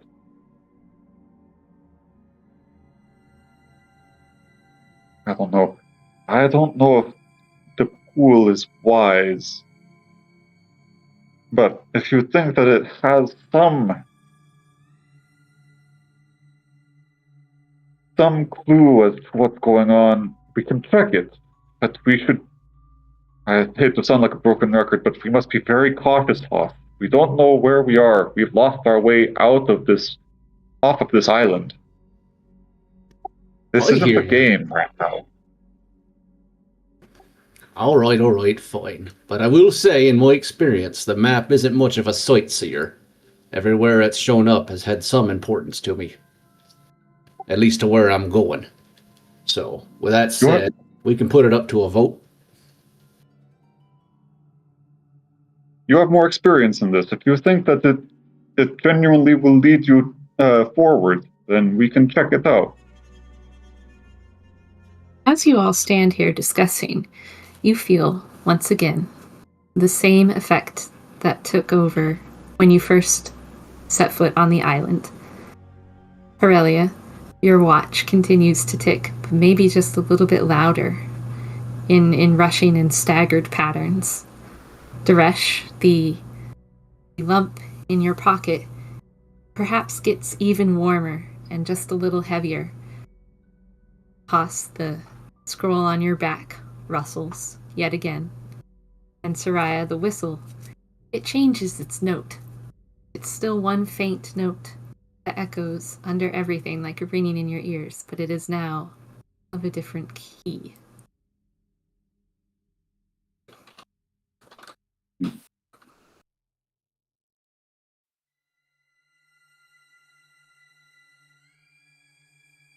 Oops, sorry, Haas, that's from me. So eloquent. Toss is for that.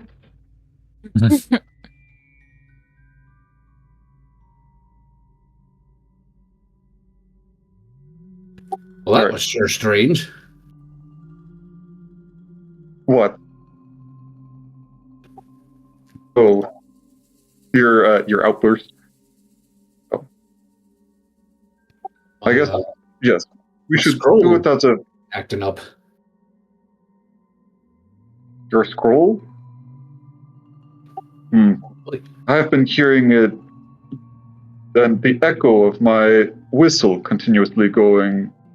You guys hear it too, yes? Captain Echo pins her ears. Indeed.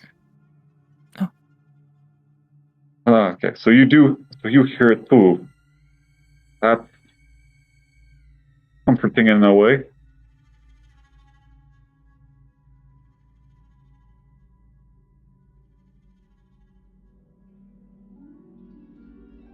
Well,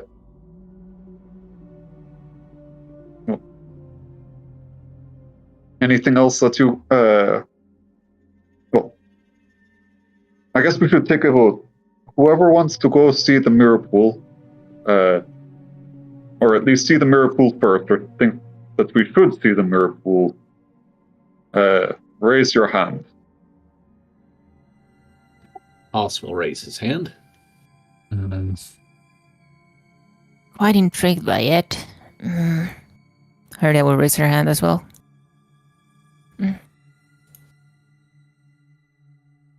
That's everyone. Captain Echo turn and Oh. look at Daresh. And she'll wait to see how he votes. I don't have any strong feelings against it.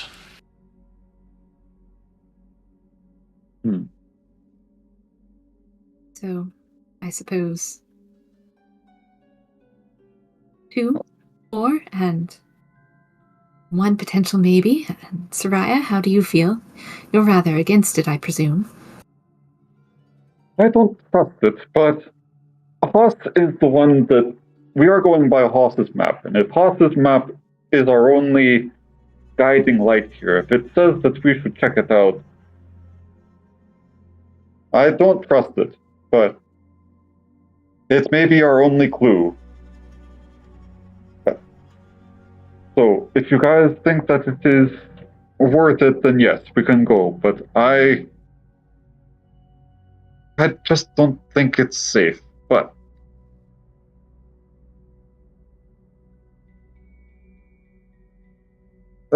let's go. If you think it's a way forward, then that is all that we can hope for. But I don't intend to be making any payments while we're here.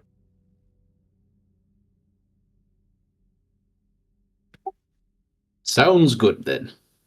We'll make a quick stop at this pool and see if we can get any more clues. Captain Echo will nod, and you all will slowly go down the path towards the pool.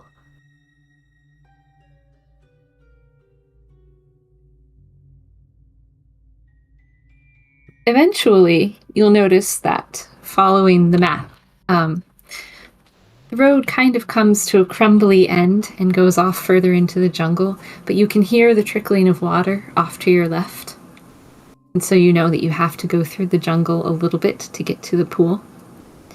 As you are walking through the jungle, as the sound of water gets closer and closer, would you all roll me investigation and perception yet again? Your choice.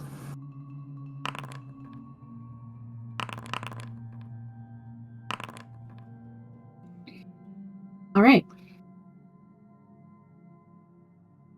Aurelia and Haas. Haas, you see another of those stone pillars with the weird cuneiform that happens to be on your map that has also been freshly painted over. It happens to say, "Only look in the pool if you are willing to pay for what it shows you."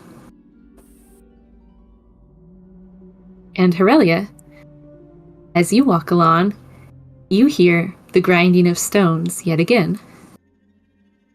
And you notice, as you come to the edge of the pool, not entirely close enough to look in, but close enough to see it in the clearing, that there are statues that line the pool. And the grinding noise that you heard was their heads turning to look at you. That is unsettling. She kind of like puts her hand on her holster. The statues are made of stone, but they are very realistic, covered in vines, very old. Different shapes, high tide, low tide. Different animals. Maybe a little too realistic? They look as if they're waiting for someone to walk up to the water's edge. What do you do? I wouldn't look in. This gives me a bad flavor of mouth. I don't like that they looked at me. Well, you take a look at the scroll pillar. Only look in the pool if you're willing to pay for what it shows you. Indeed. Mr. I think we'll keep kind of more on the fringes and not go anywhere near the pool. Kind of trying to split his vision between the statues around the pool and his surrounding area, just make sure there's not something coming in from the side. Okay. You don't notice anything except for the ever-present fog and the ever-present sound of your whistle. The statues remain looking at you. Their eyes faintly glow, almost the same colors as what everyone else saw last night, but they're obviously too short to be what was moving through the woods, through the jungle. But they don't make any motion if no one is stepping up to the pool.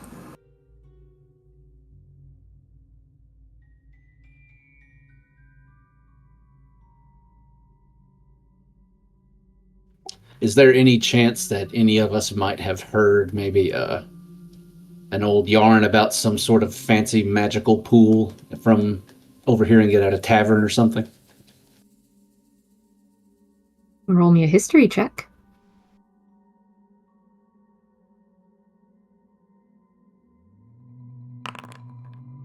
Oh, I'm too dumb. You do not remember any such stories. Not that you've heard personally, anyways.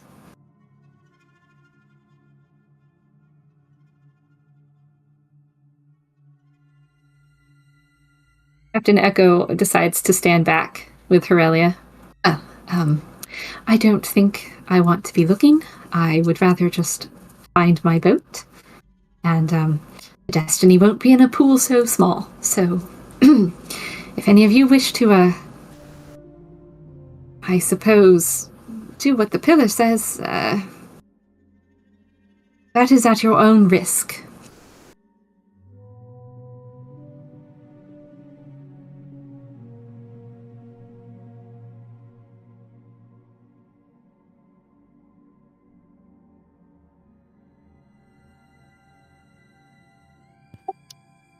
Boss will take the scroll, he'll unfurl it, and check one last time to make sure there wasn't any more clarification, preschooler level pictures that he could understand about what this entails. Since you have passed the checkpoint, you'll notice that the lines seem to go in both directions. And since you're currently here at the pool, there are paragraphs of the cuneiform text just scrolling past on the map, telling you everything you would ever need to know about this place and what it entails. If only you could read it. Oh, darn.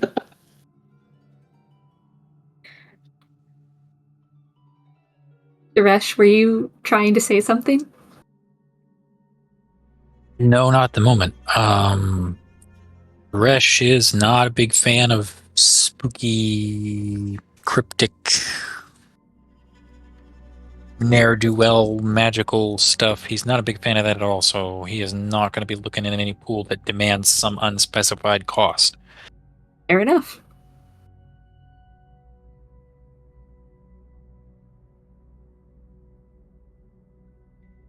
The fog continues to blow around you despite there being no wind. Eventually, Haas, the paragraph of text will come to a stop, and the map will kind of fade again. Just the dot showing where you are, the light here at the pool, and a line going off towards the ruins.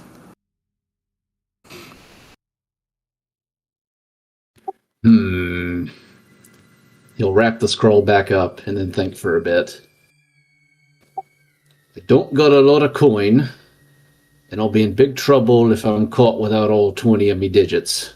So, why don't we put a pin in this, and we'll go check the ruins for clues and see if this pool here is relevant for something up there. Fair enough. And he'll...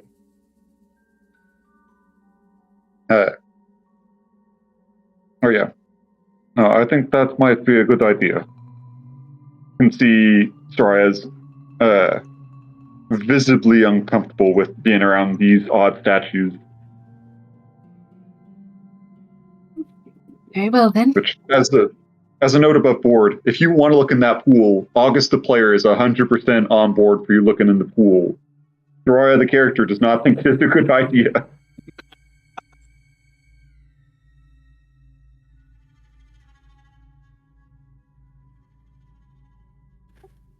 It's tempting, but I kind of want to see the ruins first.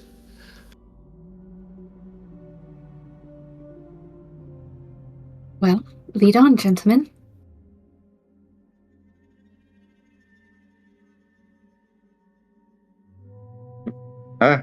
Interesting. I assume you all turn around and go back the way you came? Yeah. Okay. Yeah. You make your way back through the jungle until you come across the broken path. And you decide to go up, passing the crossroads with the two signs. You continue further north.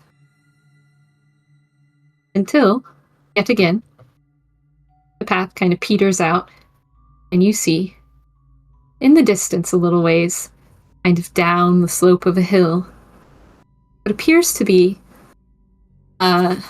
broken ruins, perhaps for a temple. It has the stairs that would lead that way.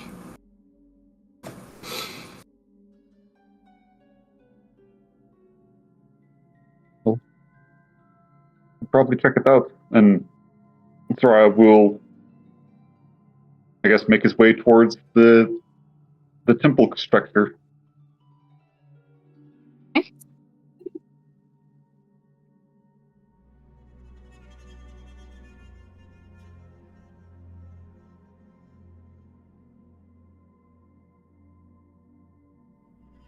As you go down the path and you make your way to the temple, you go down some broken stairs until you reach this little landing area.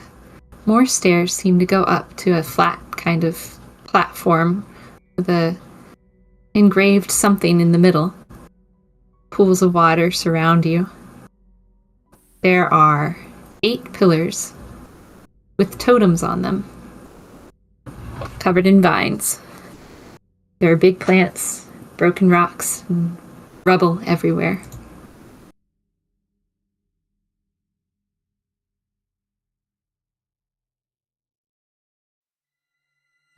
Ooh. Oh my. Did we get separated? Oh, no, wait, they're just in the darkness. You all are down here. Can you see yourselves? Yeah. Okay.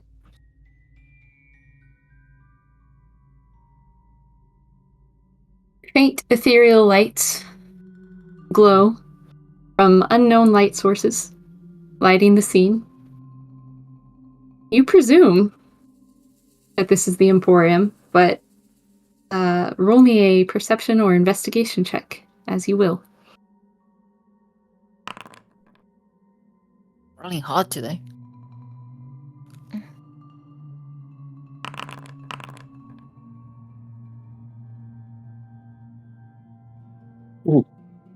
Okay. Do those rolls stand? I think I'm going to use my one reroll for this one. Okay. All right. Soraya, you and Aurelia do not see another sign. None of the cuneiform or pillars, marking your path have mentioned that this is in fact the Emporium. Right now, it just looks like a broken down temple. You see on the backs of these pillars facing you that there's some of the cuneiform writing, very old, very worn. And across the way, it's a little hard to see, but there might be something on these other pillars as well. You have to go up the stairs to actually see what's up there. You say there's totems on top of these pillars? Are they like religious in style? Are they animal totems? Are they like symbolic totems? Once again, they look very realistic. They look like almost like the same statues you saw at the pond. But these ones do not have their eyes faintly glowing. More statues.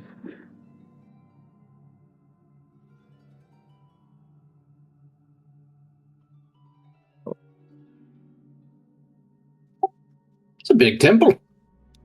It is a big temple. But what? I don't know. All of these pillars look like they've got writing on them, the same writing that's on your scroll. I still can't read it.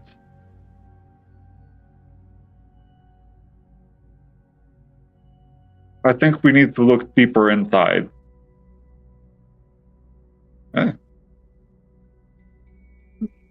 If you say so. Lead on. We'll...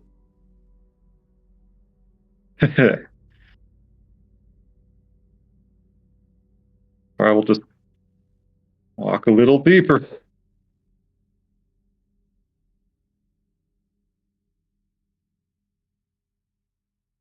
I'll stay close by to Soraya just so he has a meat shield.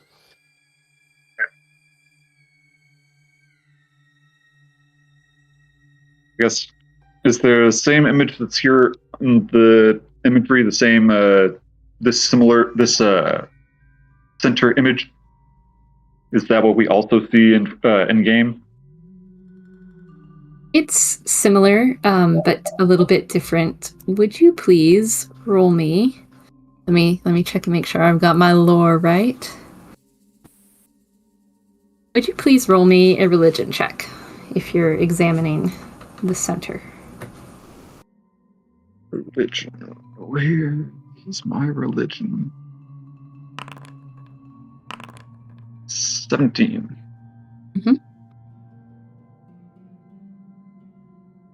Hurley wouldn't be rolling. She's keeping an eye around, Okay. making sure nothing comes by. It looks like a compass marked on the floor, engraved into the stone. And it looks like more of those cuneiform sort of words are here. You do see a skull. You think it might be of a jaguar. You get the feeling. Oh, go ahead. Is it a jaguar skull standing on top of the stone, or is it a stone jaguar skull? It is carved into the floor in the shape of a skull. Haas, I should have mentioned you can roll with advantage, so roll one more time, please. Oh, okay.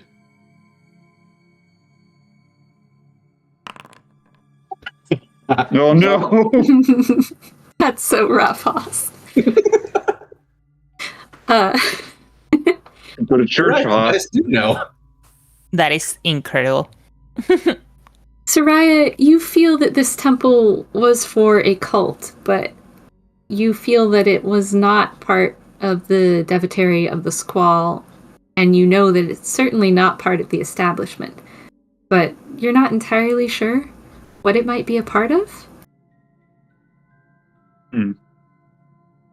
You don't know much about the Frayed Oracle, but considering how old these ruins are, You can just tell that it's a compass with those designs. Sure, we'll kind of we'll try and relay that as best we can. These don't look like any of the main religions, so I'd have to guess it's a cult.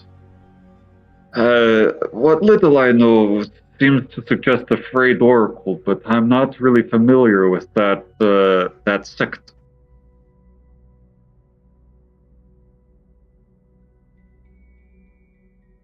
Haas is apparently picking his nose, so I'm not going to contribute much to this conversation. Resher, are you doing anything specific down in the bottom of the temple? Chattering my teeth like Shaggy. Ooh. This is not Daresh's forte. Daresh is following along and is watching what everybody else is doing, but this is definitely not his element, and so he is being very cautious, and he has heard one too many stories about people stepping on stones in temples and darts coming out of walls and big rocks rolling and crushing people, and he is not comfortable here. Okay. The captain stands close to you. She feels better being next to someone she can trust to watch her back. Zoinks. Zoinks. Damn. Ruh-roh, Daresh. I don't know. Roar. Ruh-roh, Rush. Would you do it for a pirate snack? It's like, Who? 2.5. Oh.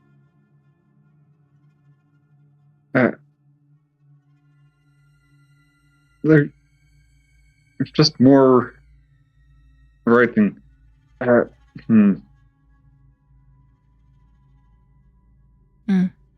There's so it's just a big empty temple so far as we can see. I think I'm going to try and get an elevated position, maybe get a closer look at one of these statues. If you could provide some overwatch.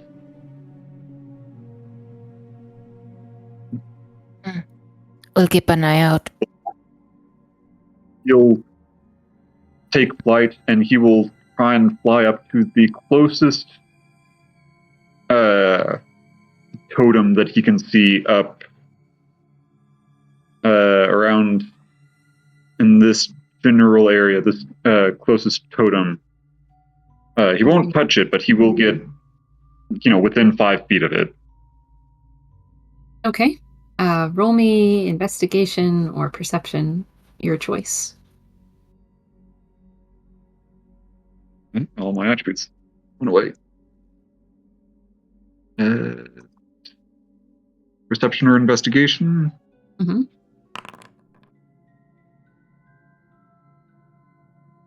16. All right. As you look at this totem, you, being a cartographer, have noticed this before. On the key, in fact, on the compass that goes at the bottom of every map. There are little totems that denote which of the cardinal directions you're supposed to go. One that corresponds to each direction. You know that this totem is the one that denotes northwest. Northwest. Mm-hmm. Oh. Is there a way that this totem is facing? Like its face of it, since it's a person figure? The totem is currently facing in towards the center, towards the compass. Are all the totems doing that? Yes. Okay. As you continue to investigate, you have the feeling that this can be removed and perhaps placed somewhere else. I see. Before he does that, You'll make a swoop over to this totem and see what it says. All right. Roll me another investigation check, please, or perception, your choice. All right. Thankfully, you are also known as a navigator. You recognize this totem. This is the totem for northwest. Or sorry, northeast. Northeast. It would appear that these totems, they've got markings for the different cardinal directions. This one's northeast. That one I was just by is northwest. And I think I could probably move them. They're in their wrong positions. Do we want to be messing with this? That's a fair point. He'll come down and land.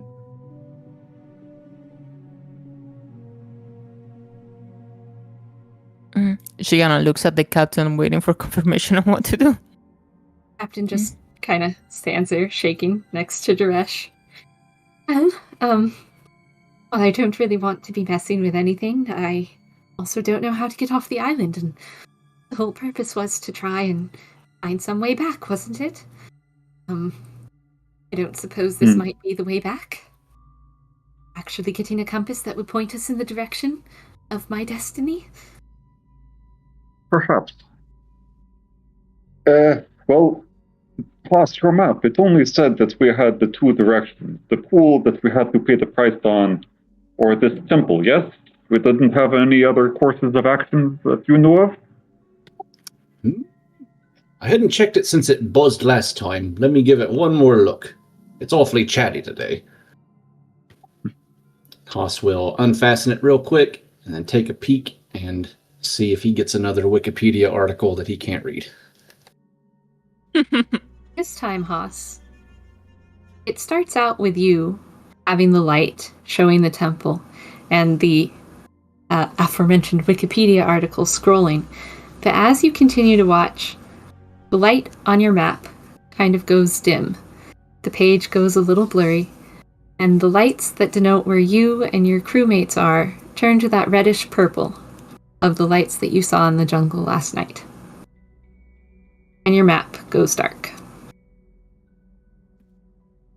Uh-oh.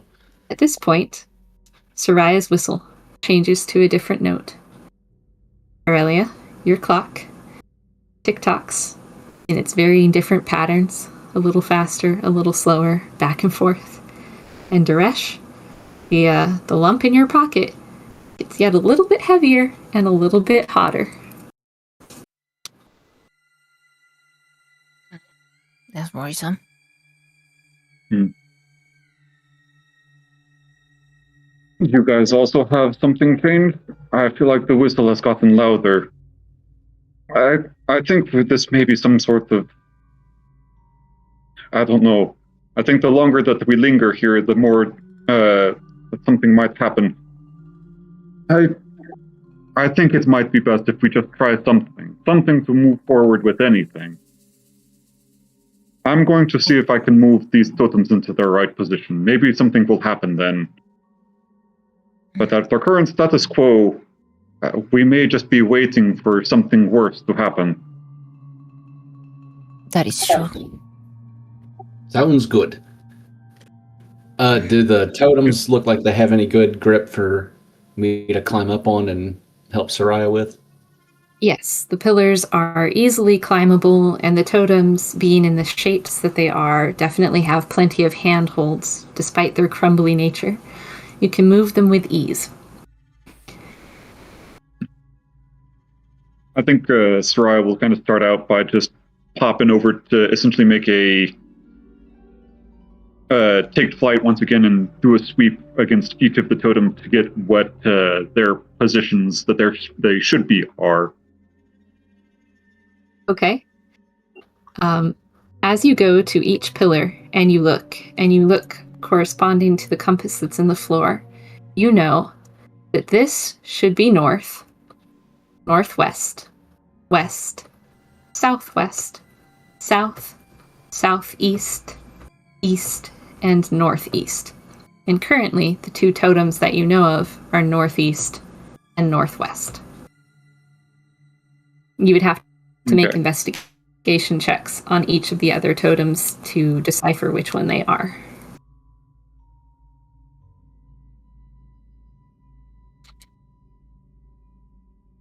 Give me 1 sec. August, the person has to get a piece of paper and a pencil.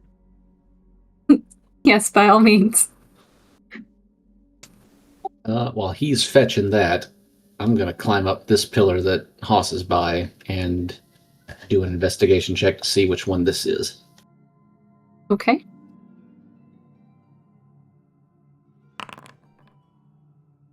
You have no idea. The totems on your map show up differently. Well, don't. get-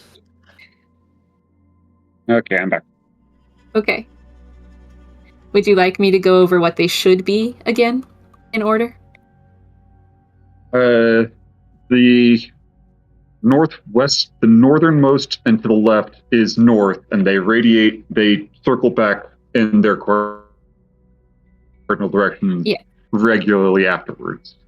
So north, northwest, west, and so on. Yes, correct.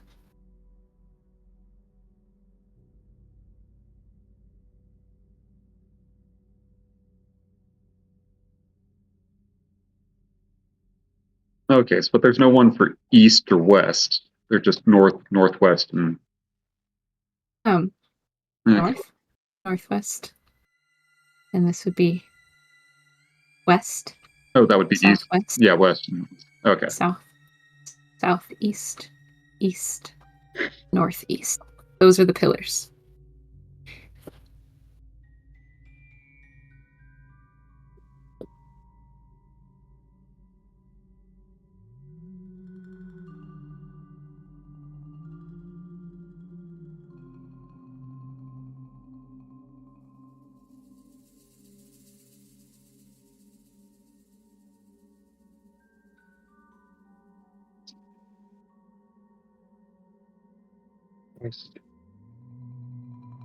So northwest was the one that we'd already seen down there, and where's the indicator button? And the one Northwest was directly above it was northeast. had the was this statuette. one. Yes.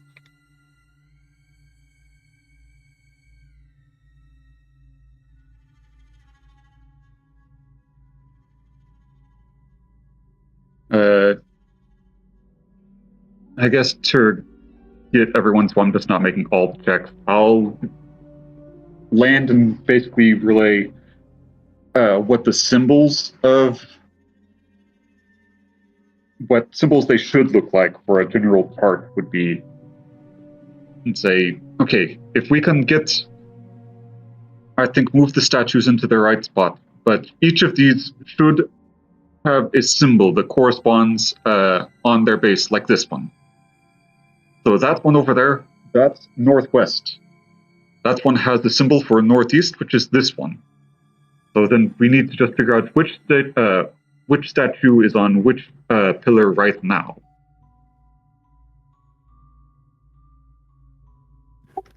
Well, I tried checking the If you one would- that should be south, but I couldn't get a good read on it.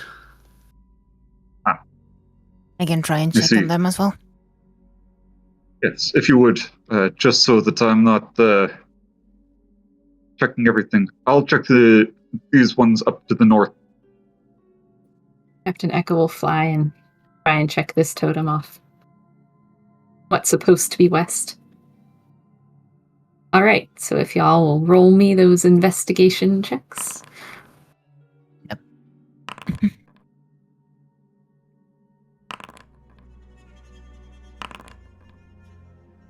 Okay.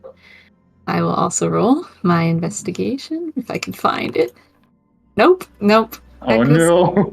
Scared. Haas does not know his cardinal directions as of right now. Soraya, you notice that this totem sitting on top of the pillar is south. Duresh, as you've climbed this pillar, I'm presuming, unless you just stayed on the ground. I tried to look where they said the symbols would be, so Okay. I had to climb it to get there. I'll climb it to get there. Yeah. As you climb up, you'll notice that that totem on top of the pillar is north. And Aurelia, it's a little bit harder for you, but you figure out that that totem on top of your pillar is southeast. Okay. I got southeast here. And I've got south. I think I have north. Okay. So then we just need these other 2 more of these. 3, actually. I couldn't decipher mine. Don't feel too bad, Oh. Captain. I can't make heads or tails of this either. We've already figured that one out as northwest. Mr. Soraya said so. Oh, right. I must have been picking my nose. Sorry. Mhm. No worries. Well, see if you can't find any of the others. We're almost through this, Captain. There's no need to worry. We are fortunate that this seems to be acting on some sort of logic. I will Oh. attempt to check this one out again. Okay. Those of you who are looking at new pillars, please roll me investigation checks.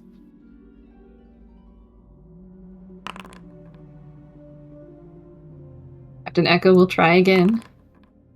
And succeed this time. Thanks to Soraya's inspiring words. Aurelia, you find out that your pillar is showing the totem of east.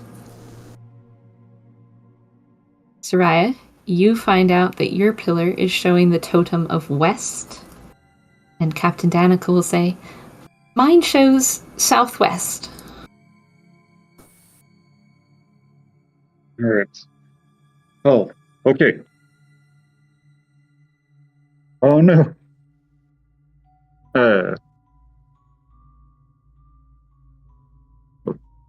Okay, we all know where they all go. So, the one that I'm standing on right now is west. So he'll pick it up. He'll go ahead and carefully try and lift the totem to carry it to its new spot. Does anything happen when he initially lifts the totem? Nothing happens when you lift the totem. Okay. Take it. I will lift the one up here so you can place a new one. And put that As you that put one down there. As you put west in the spot that it corresponds to, this totem's eyes light up with that same purple reddish glow. And you hear a chunk chunk. The stones grind into place. Something happens. Hopefully it's good. All right. The east one. East is, I forget how to indicate with the little marker thing. You hit X to point. X. So, Aurelia, if you would put yours Sure. over House, there. can you help me pick up the other? Sure. Yep, on it.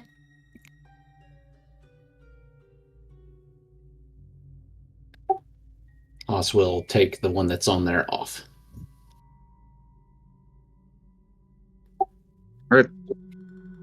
Haas, if you would put that, the one that you're carrying northeast, to that pillar. Captain Echo will go to lift the totem off. so that Haas can put it up. Aurelia, as you put your totem in place, lights glow, and you hear a chunk chunk as more stones move underneath. Haas will place his totem on the pillar in front of them. All right. As you put your totem down, the same thing happens. Thank you, Captain. Indeed. She'll carry hers. I believe I have south, correct? Yes. So you're south.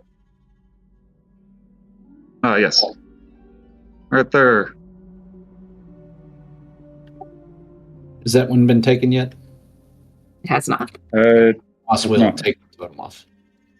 Thank you, Haas. Oh, yeah. She'll set it down, and it will connect with the lights and the grinding of stones underneath your feet yet again. So I will grab this one down here, move it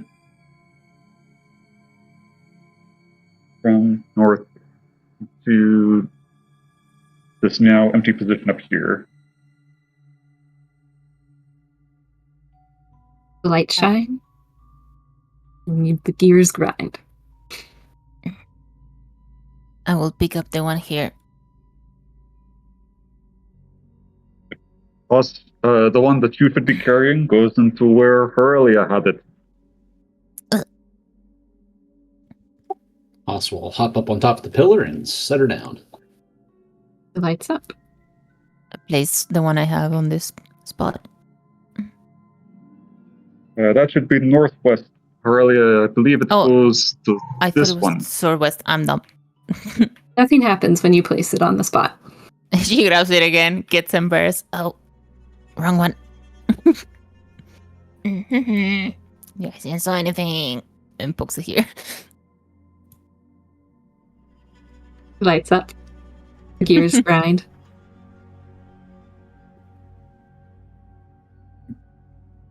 So, southeast, northwest, south. Yep. Who had the west? The last one would be the one that was here, I believe. That should go there.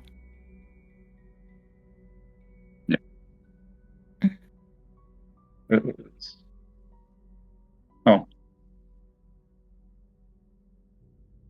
Yeah, the west goes on that one. The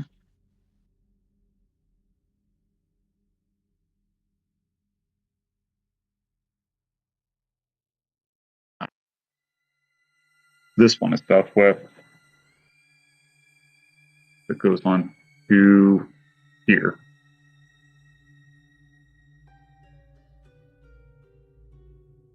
So move it from there to there, and what I think I'd already put on there was the western one. Was You have them. there. Yes. All in Yeah. place. Good. Yeah. As you put the final totem in its position and all the lights light up, you'll notice that the compass on the floor also lights up.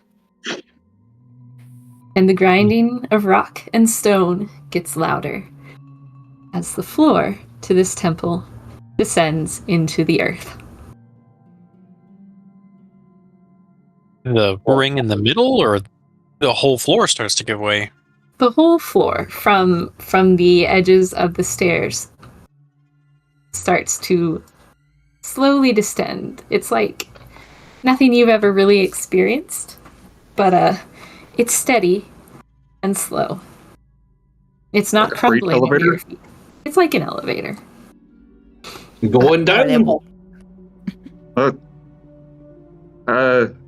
And Soraya is still kind of up in the air. This doesn't seem like he goes to the destiny. She seems to shake a little bit.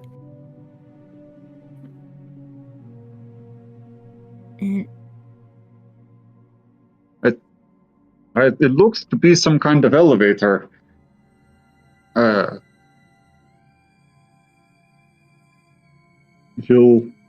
Unless someone cries out for help, he'll just wait for a sec as it kind of drifts down, but making sure that it doesn't have anything else with it. As In it fact, to make it a little bit less weird that he's flying up above everyone, he will land next to everyone. as it comes to a stop on the jungle floor, you see this. This is the square that lowered down into the earth. Above you, you see pillars and their totems with their eyes glowing across. In front of you, you see steps leading up to a large stone jaguar skull and 2 lights. That seems familiar. Roll me Yeah. a perception check. Would I have advantage on it? Or... No, it is just a Okay. sight one. All right, 13 is high enough. You see 1 stone pillar with the cuneiform and the paint on top of it. And it happens to say, "Welcome to Xochitl's Emporium."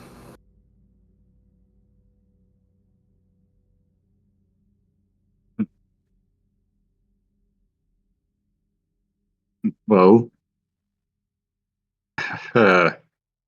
these are the lights that you saw last night?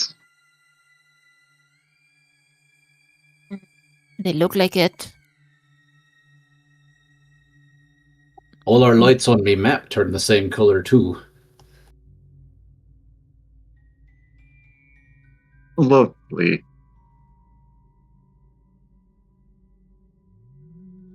Now this map is huge. Let's keep scrolling to get to our tokens. Soraya will give a cautious step forward and give a hello.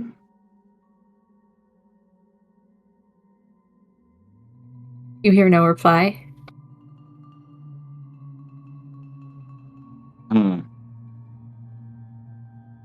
Alright.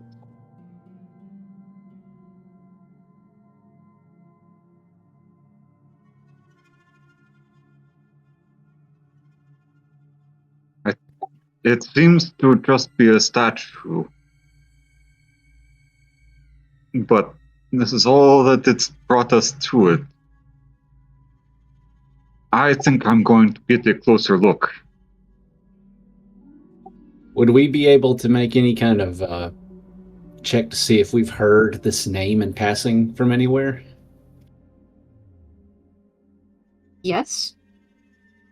You can make me a history or a religion check. And Haas, you can make yours at advantage.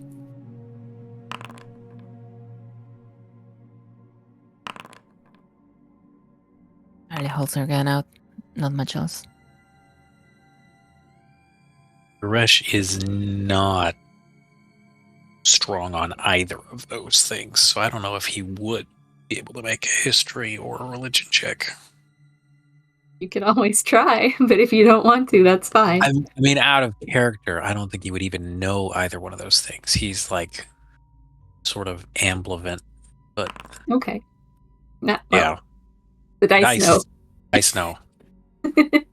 Unfortunately, nobody rolled high enough. So, no, you haven't heard that name. Not that you can recall.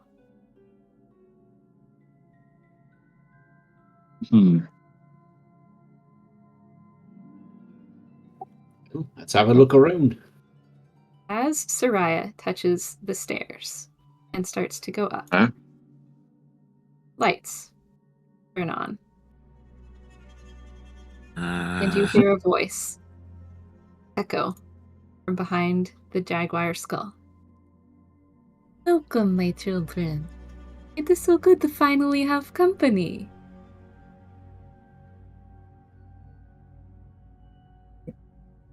I think 2 of you spoke at once. Could you please repeat? Hoss just said, Oh. "Avoid there." And Soraya just said, with a great bit of uncertainty. Come in, children. Don't be shy. It is rude to stand in doorways. I see. Whose abode do we intrude upon? Oh, I left you signs. Could you not read them? Many of these are in a language that we cannot speak. Someone seems to have written some of them. Are you Xochitl? It is Xochitl, child. But yes, I am. And as she says that, Oh, it's an L. the stone of the jaguar will open on hinges that you didn't see. And from out of her mouth will walk this person. Are they that big? They are. They're 25 feet tall. Oh no. And then seeing how small you all are, she will say, "Oh, forgive me. It has been so long since I have seen anyone. My manners are not what they should be. Give me just a moment, lady. and I will make myself more presentable." And she shifts down to a size that is closer to yours.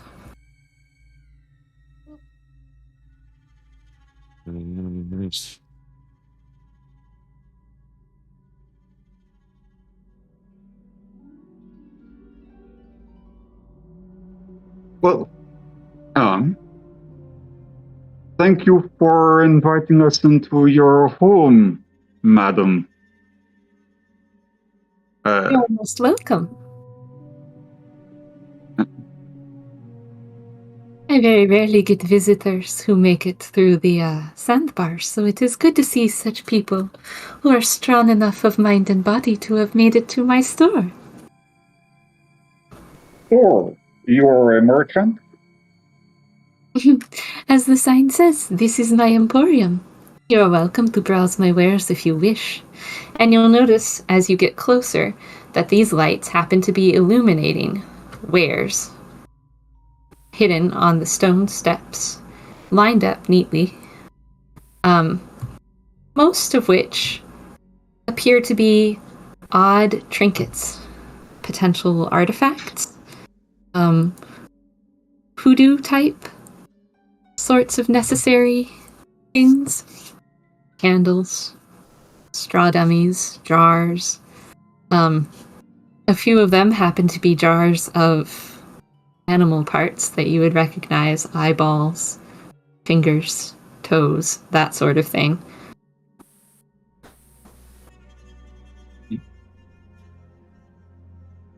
Don't be shy. Take a look around. Let me know if I have your heart's greatest desire. Very generous of you. These are quite the wares. You procured them all yourself? Some come to me. Some are what has been traded to me as payment for other artifacts. I see. Are you responsible for the fog, too? Interesting. The fog that surrounds the island? I hadn't noticed. You can roll me an insight check if you'd like. Yeah, definitely. Insight.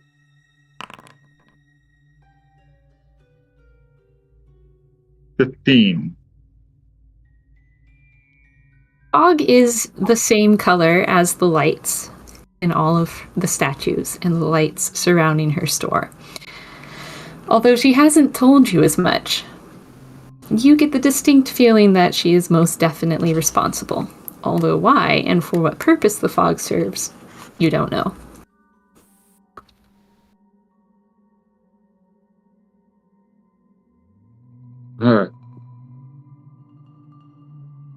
Well, Mr. Field, I must admit, our main heart's desire is to leave the island. We've had happened upon it in error. We were only here to try and repair our ship. And then when we landed on the island, we suffered. Our ship seems to have vanished. If we could possibly find a way to get back to it or get it back, that would be.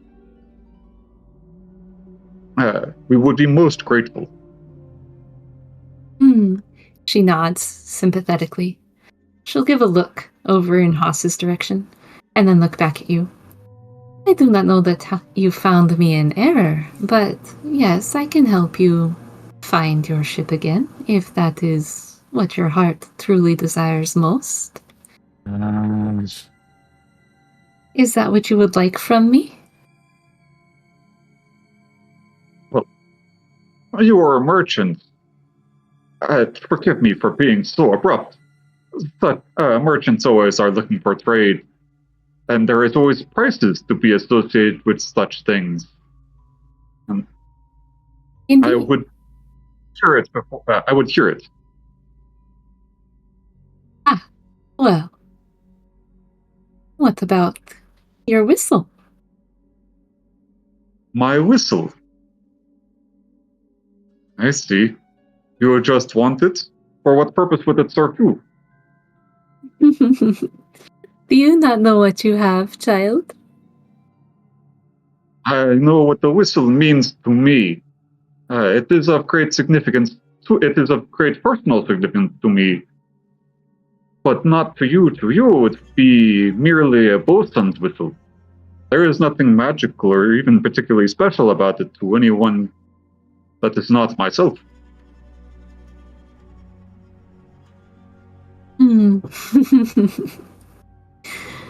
She comes a few steps closer. I can feel it from here, but if I may take a closer look. Soraya will kind of like reflexively grip it, but will like fold it out in the way, like kind of in the way that like schoolyard children will like, oh, I'm worried that you're going to run off with this if I hand it to you, kind of body language. Mm-hmm. She's still closer to like 12 feet tall, so she's twice your height, but she'll lean down and she'll look. Ah, yes. Someone has already traded heavily for this. It is a death whistle, you know. Every seagull of the Pico family must hear it whenever you blow. I'm sure they just come running to help, don't they?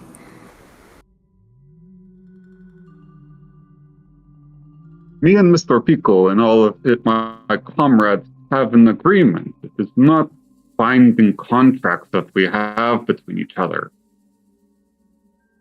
Right. It is a. We are together because of common cause. Are you suggesting that it is because of some curse that they would be together with me? She looks you in the eye, and her purple reddish eyes sparkle and glow. Do you trust me?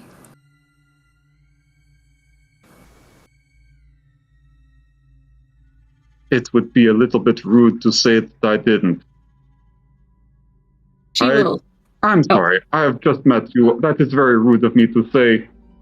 But we have just met. And I find myself in an entire world that does not make much sense.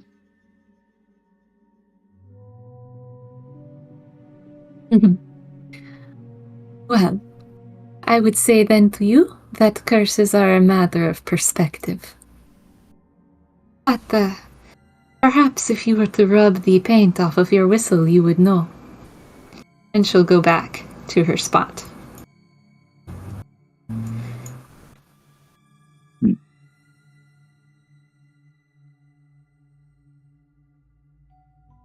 Think. Unless someone else has something that they're doing. So I will go ahead and rub the paint off of his whistle.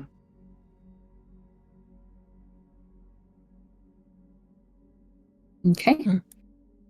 As you do so, you notice that underneath the paint, there's a faint engraving, well worn with time, in the same cuneiform type writing, engraved onto the metal. Apparently, this whistle is older than you knew, and may have stronger magic than you once expected.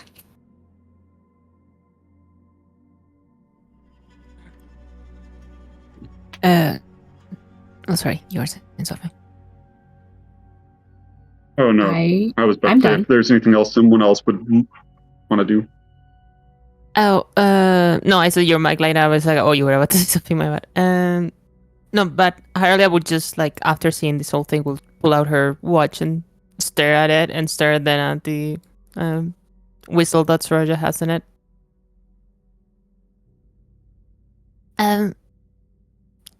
Sorry, lady, Yes, my child. I do have something similar, I think. I don't know if you would know any of it. As you hold it, you notice that it is ticking backwards, but it doesn't seem to be moving. It wants to move. It's like when the batteries run low on a clock, you know? And the hand just kind of sticks there. It's sticking in place. Do you want me to take a look and appraise it for you? She looks at it and looks at her. Sure. And she starts approaching to the top of the stairs.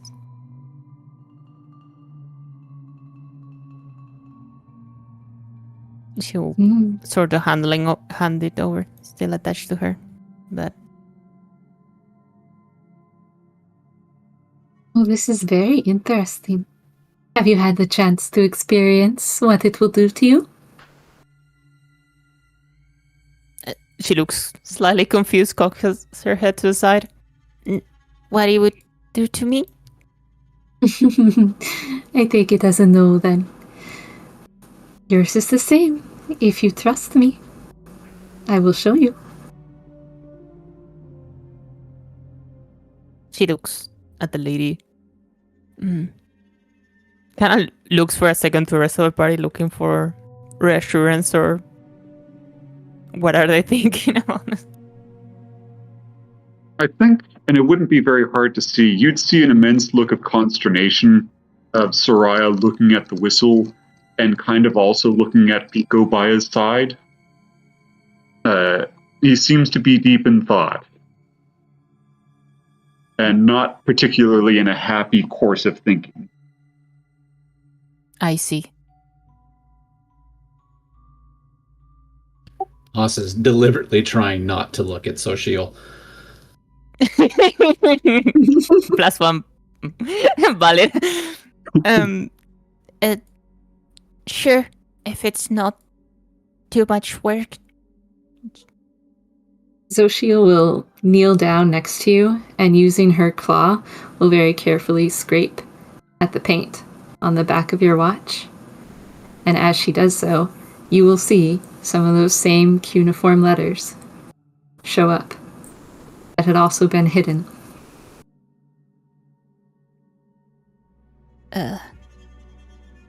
I see.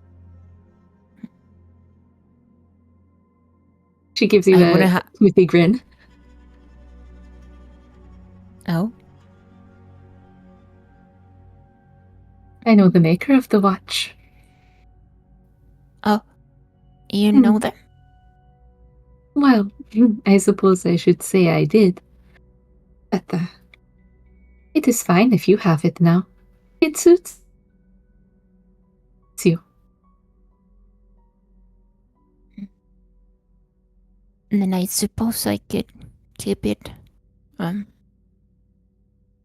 You wish to trade for the information of what it will do for you? What would I have to give for that information?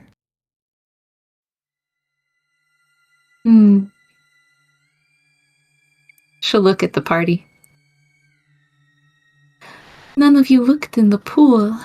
Well, I suppose I could trade in secrets.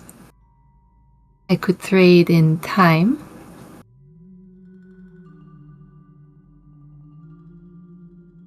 I could trade in money, I suppose, but it is worth quite a fair bit.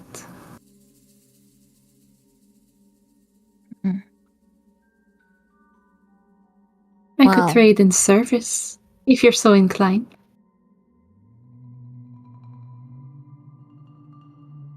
Aurelia thinks about it. Looks at the cat.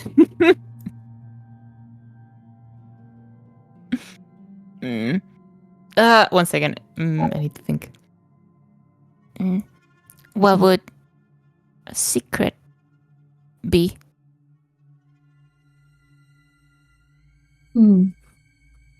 You would tell me one of your secrets, and I would keep it safe until such a time as it may be used. Well, then I believe that one wouldn't be for me. I'm a little bit too much of an open book, I think.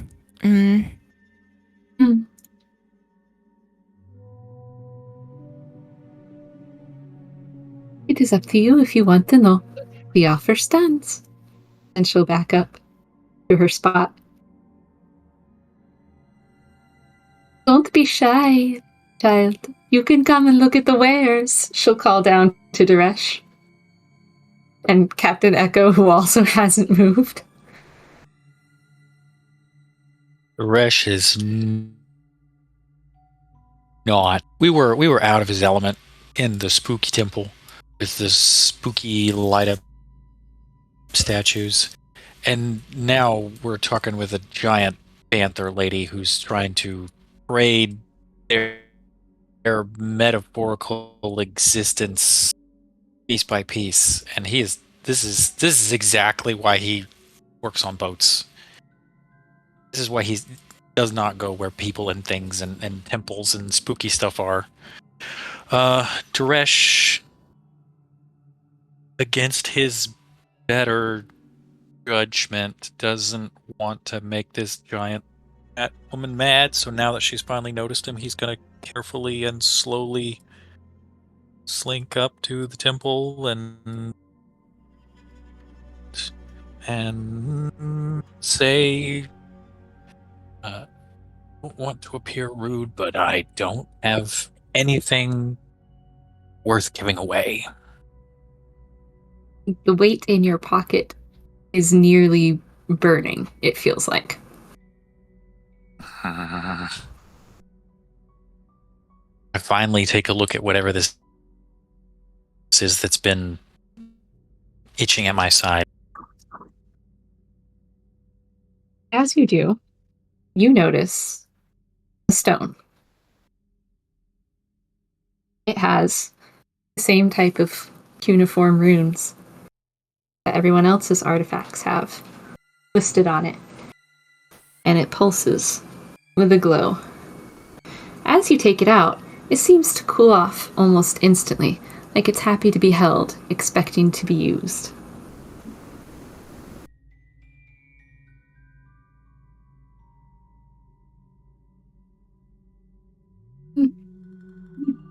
I understand if you do not want to trade. You are very lucky to have that in the first place.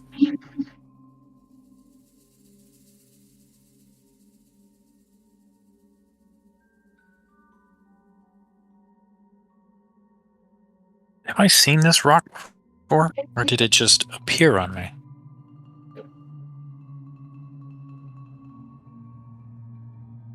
Roll me a... Oh, let's see. What do I want to make you roll for that? Would it be a wisdom save? Go ahead and roll a wisdom save.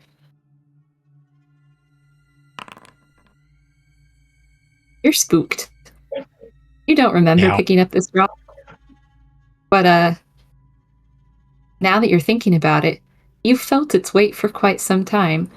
Since before this adventure even started, in fact. You can't place how long it's been with you, but it's been in your pocket. It only just now seems to have come to life, though.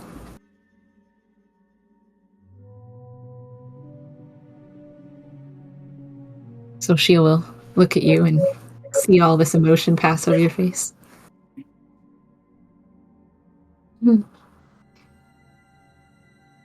I understand if you wish to give it up, though. It is lucky, but using it usually comes with a following disaster.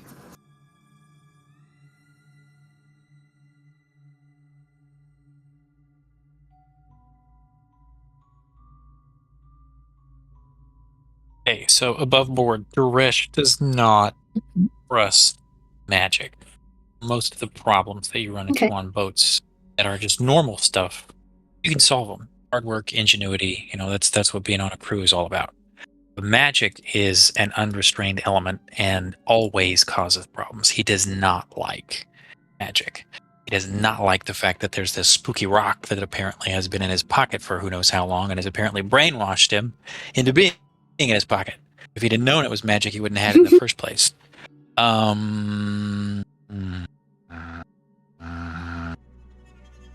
The only thing Duresh wants to do is get off this spooky island with these spooky temples and this big spooky cat lady. So,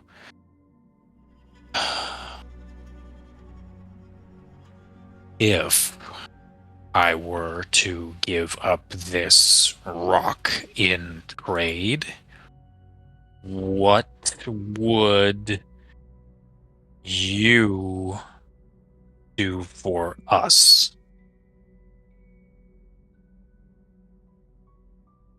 Well, what do you desire? Do you wish for your boat? The only thing I truly wish is for all of us to be back on our boat unharmed.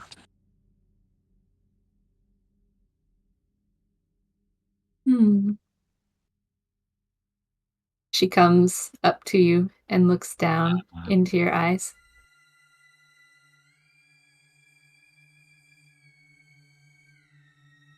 It's not quite enough.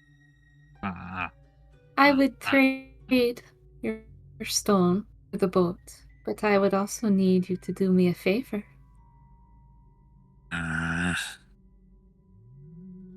Well, that depends.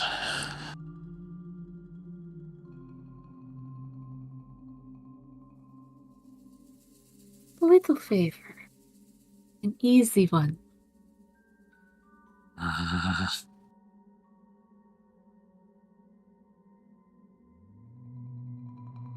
If I offered you my whistle... Sorry, go ahead. Go on, my child. If I offered you my whistle, that would cover the rest of the debt, yes?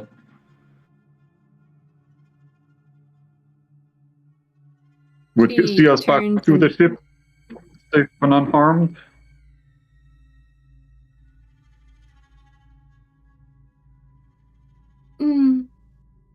It would come close.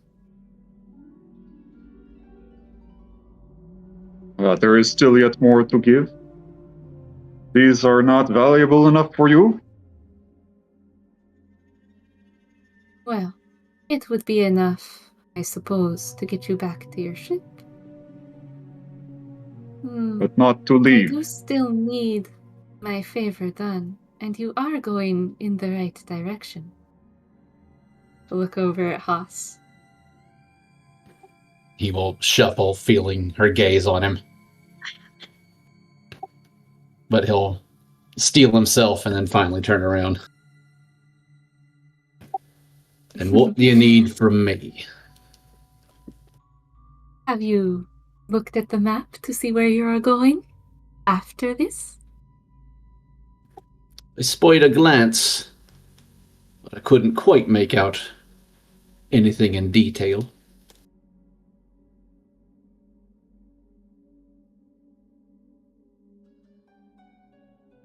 He'll cautiously approach. I've already made my deal for this map, and I don't want to ruin the surprise.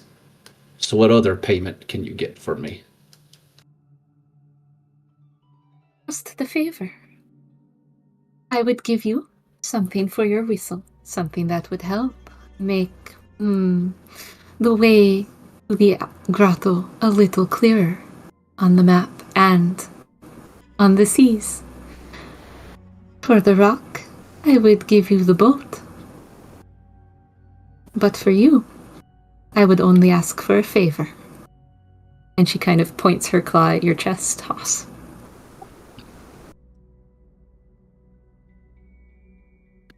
Take a deep breath and then exhale through his nostrils, because he's been down this road before. All right, name it. I know what you are searching for on the grotto, and I do not care if you take it or not. Otto made many things in his lifetime, and the one that you are searching for, I do not need. But there is another thing that he made that I hope is in the grotto itself. And if you could send that my way and collect it as well, I would be very grateful. And that would be your safe passage. A favor for a favor, no?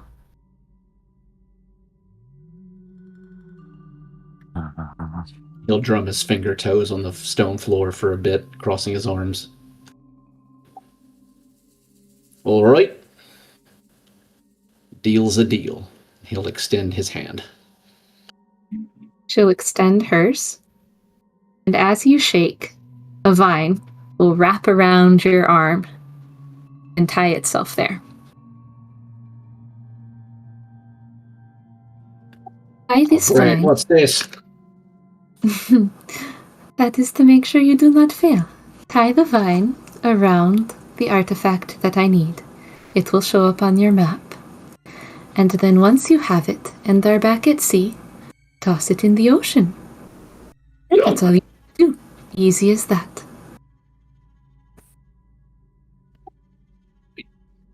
Says, kind of pleasantly surprised that he's not getting the runaround from this particular sea witch.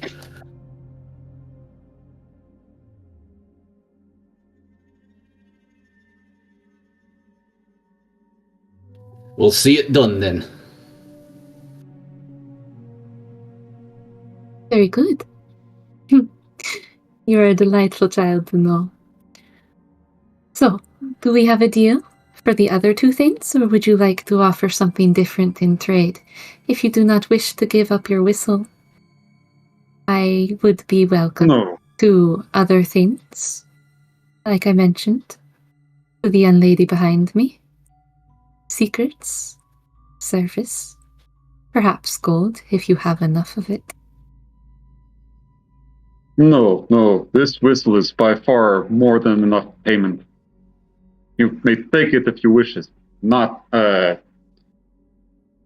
you see him kind of being like, almost an unrestrained anger just beneath there. Here, take it.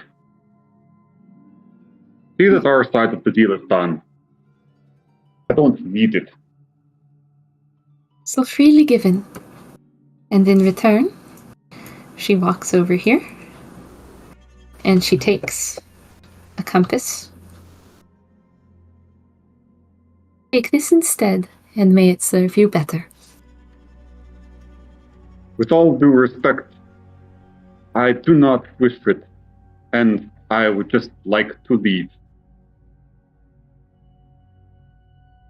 And he'll actually, with that, come on, Pico. August. Pause. Mm-hmm. Yes. You say you did not want the compass. Yes. He does not. So above board, he does not like the insinuation. This might come up a little bit later, but the insinuation that his camaraderie is bound to a magical artifact. So he does not want to trade another magical artifact, one magical artifact for another magical artifact. Metagame wise, I know that I might be getting something as a magical item, but Soraya does not want it. Okay.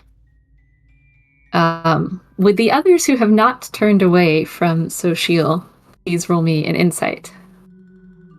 Okay.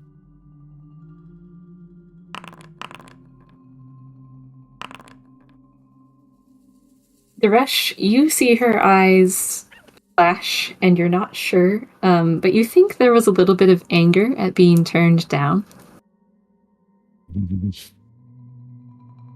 Mr. Pico looks between Soraya after being called to his side and Xochitl and says, "But sir, how will they hear you?" We'll get another, or I will shout very loud. Or if you do not wish to be in my service, or if that missile truly does command your allegiance, then feel free to be dismissed. Whatever it is, I don't need it. He'll look up at Xochitl. She will shrug, and he'll fly to your side.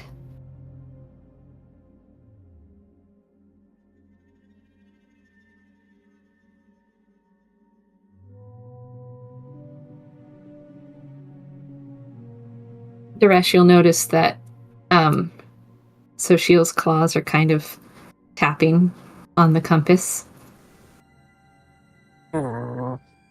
I kind of quickly follow after Soraya and I call after him and say, I don't like this almost as much as you do, but that compass might be the only way we can get off this island. As soon as we get back on the Destiny, if you want to throw it in the water, I completely understand, but that might be the only way we can get off this island for now.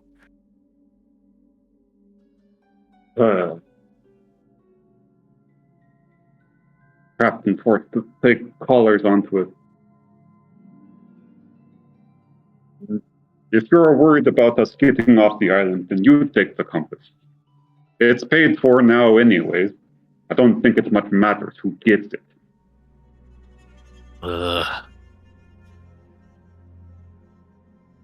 I will slink back up to the giant creepy cat lady and ask her if would one of us be able to take the compass in Soraya's stead for now?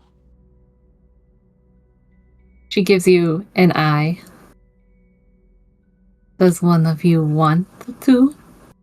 And the 4 that are remaining, if you could all roll wisdom saves yet again, please.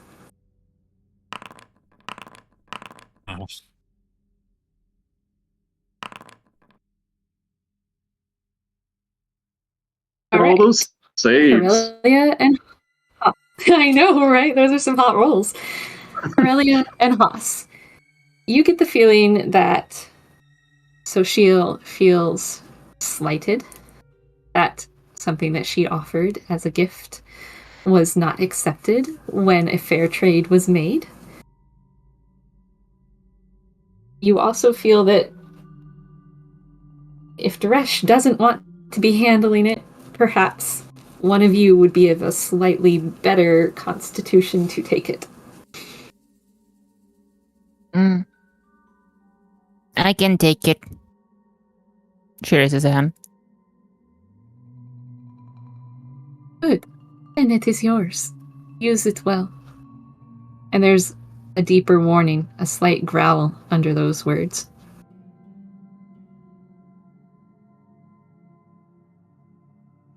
You have... I'll do so. I appreciate the gift. You're welcome, my child.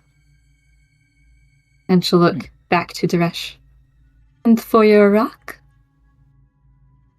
The only thing I want is for all of us to get back to the boat safely. Indeed.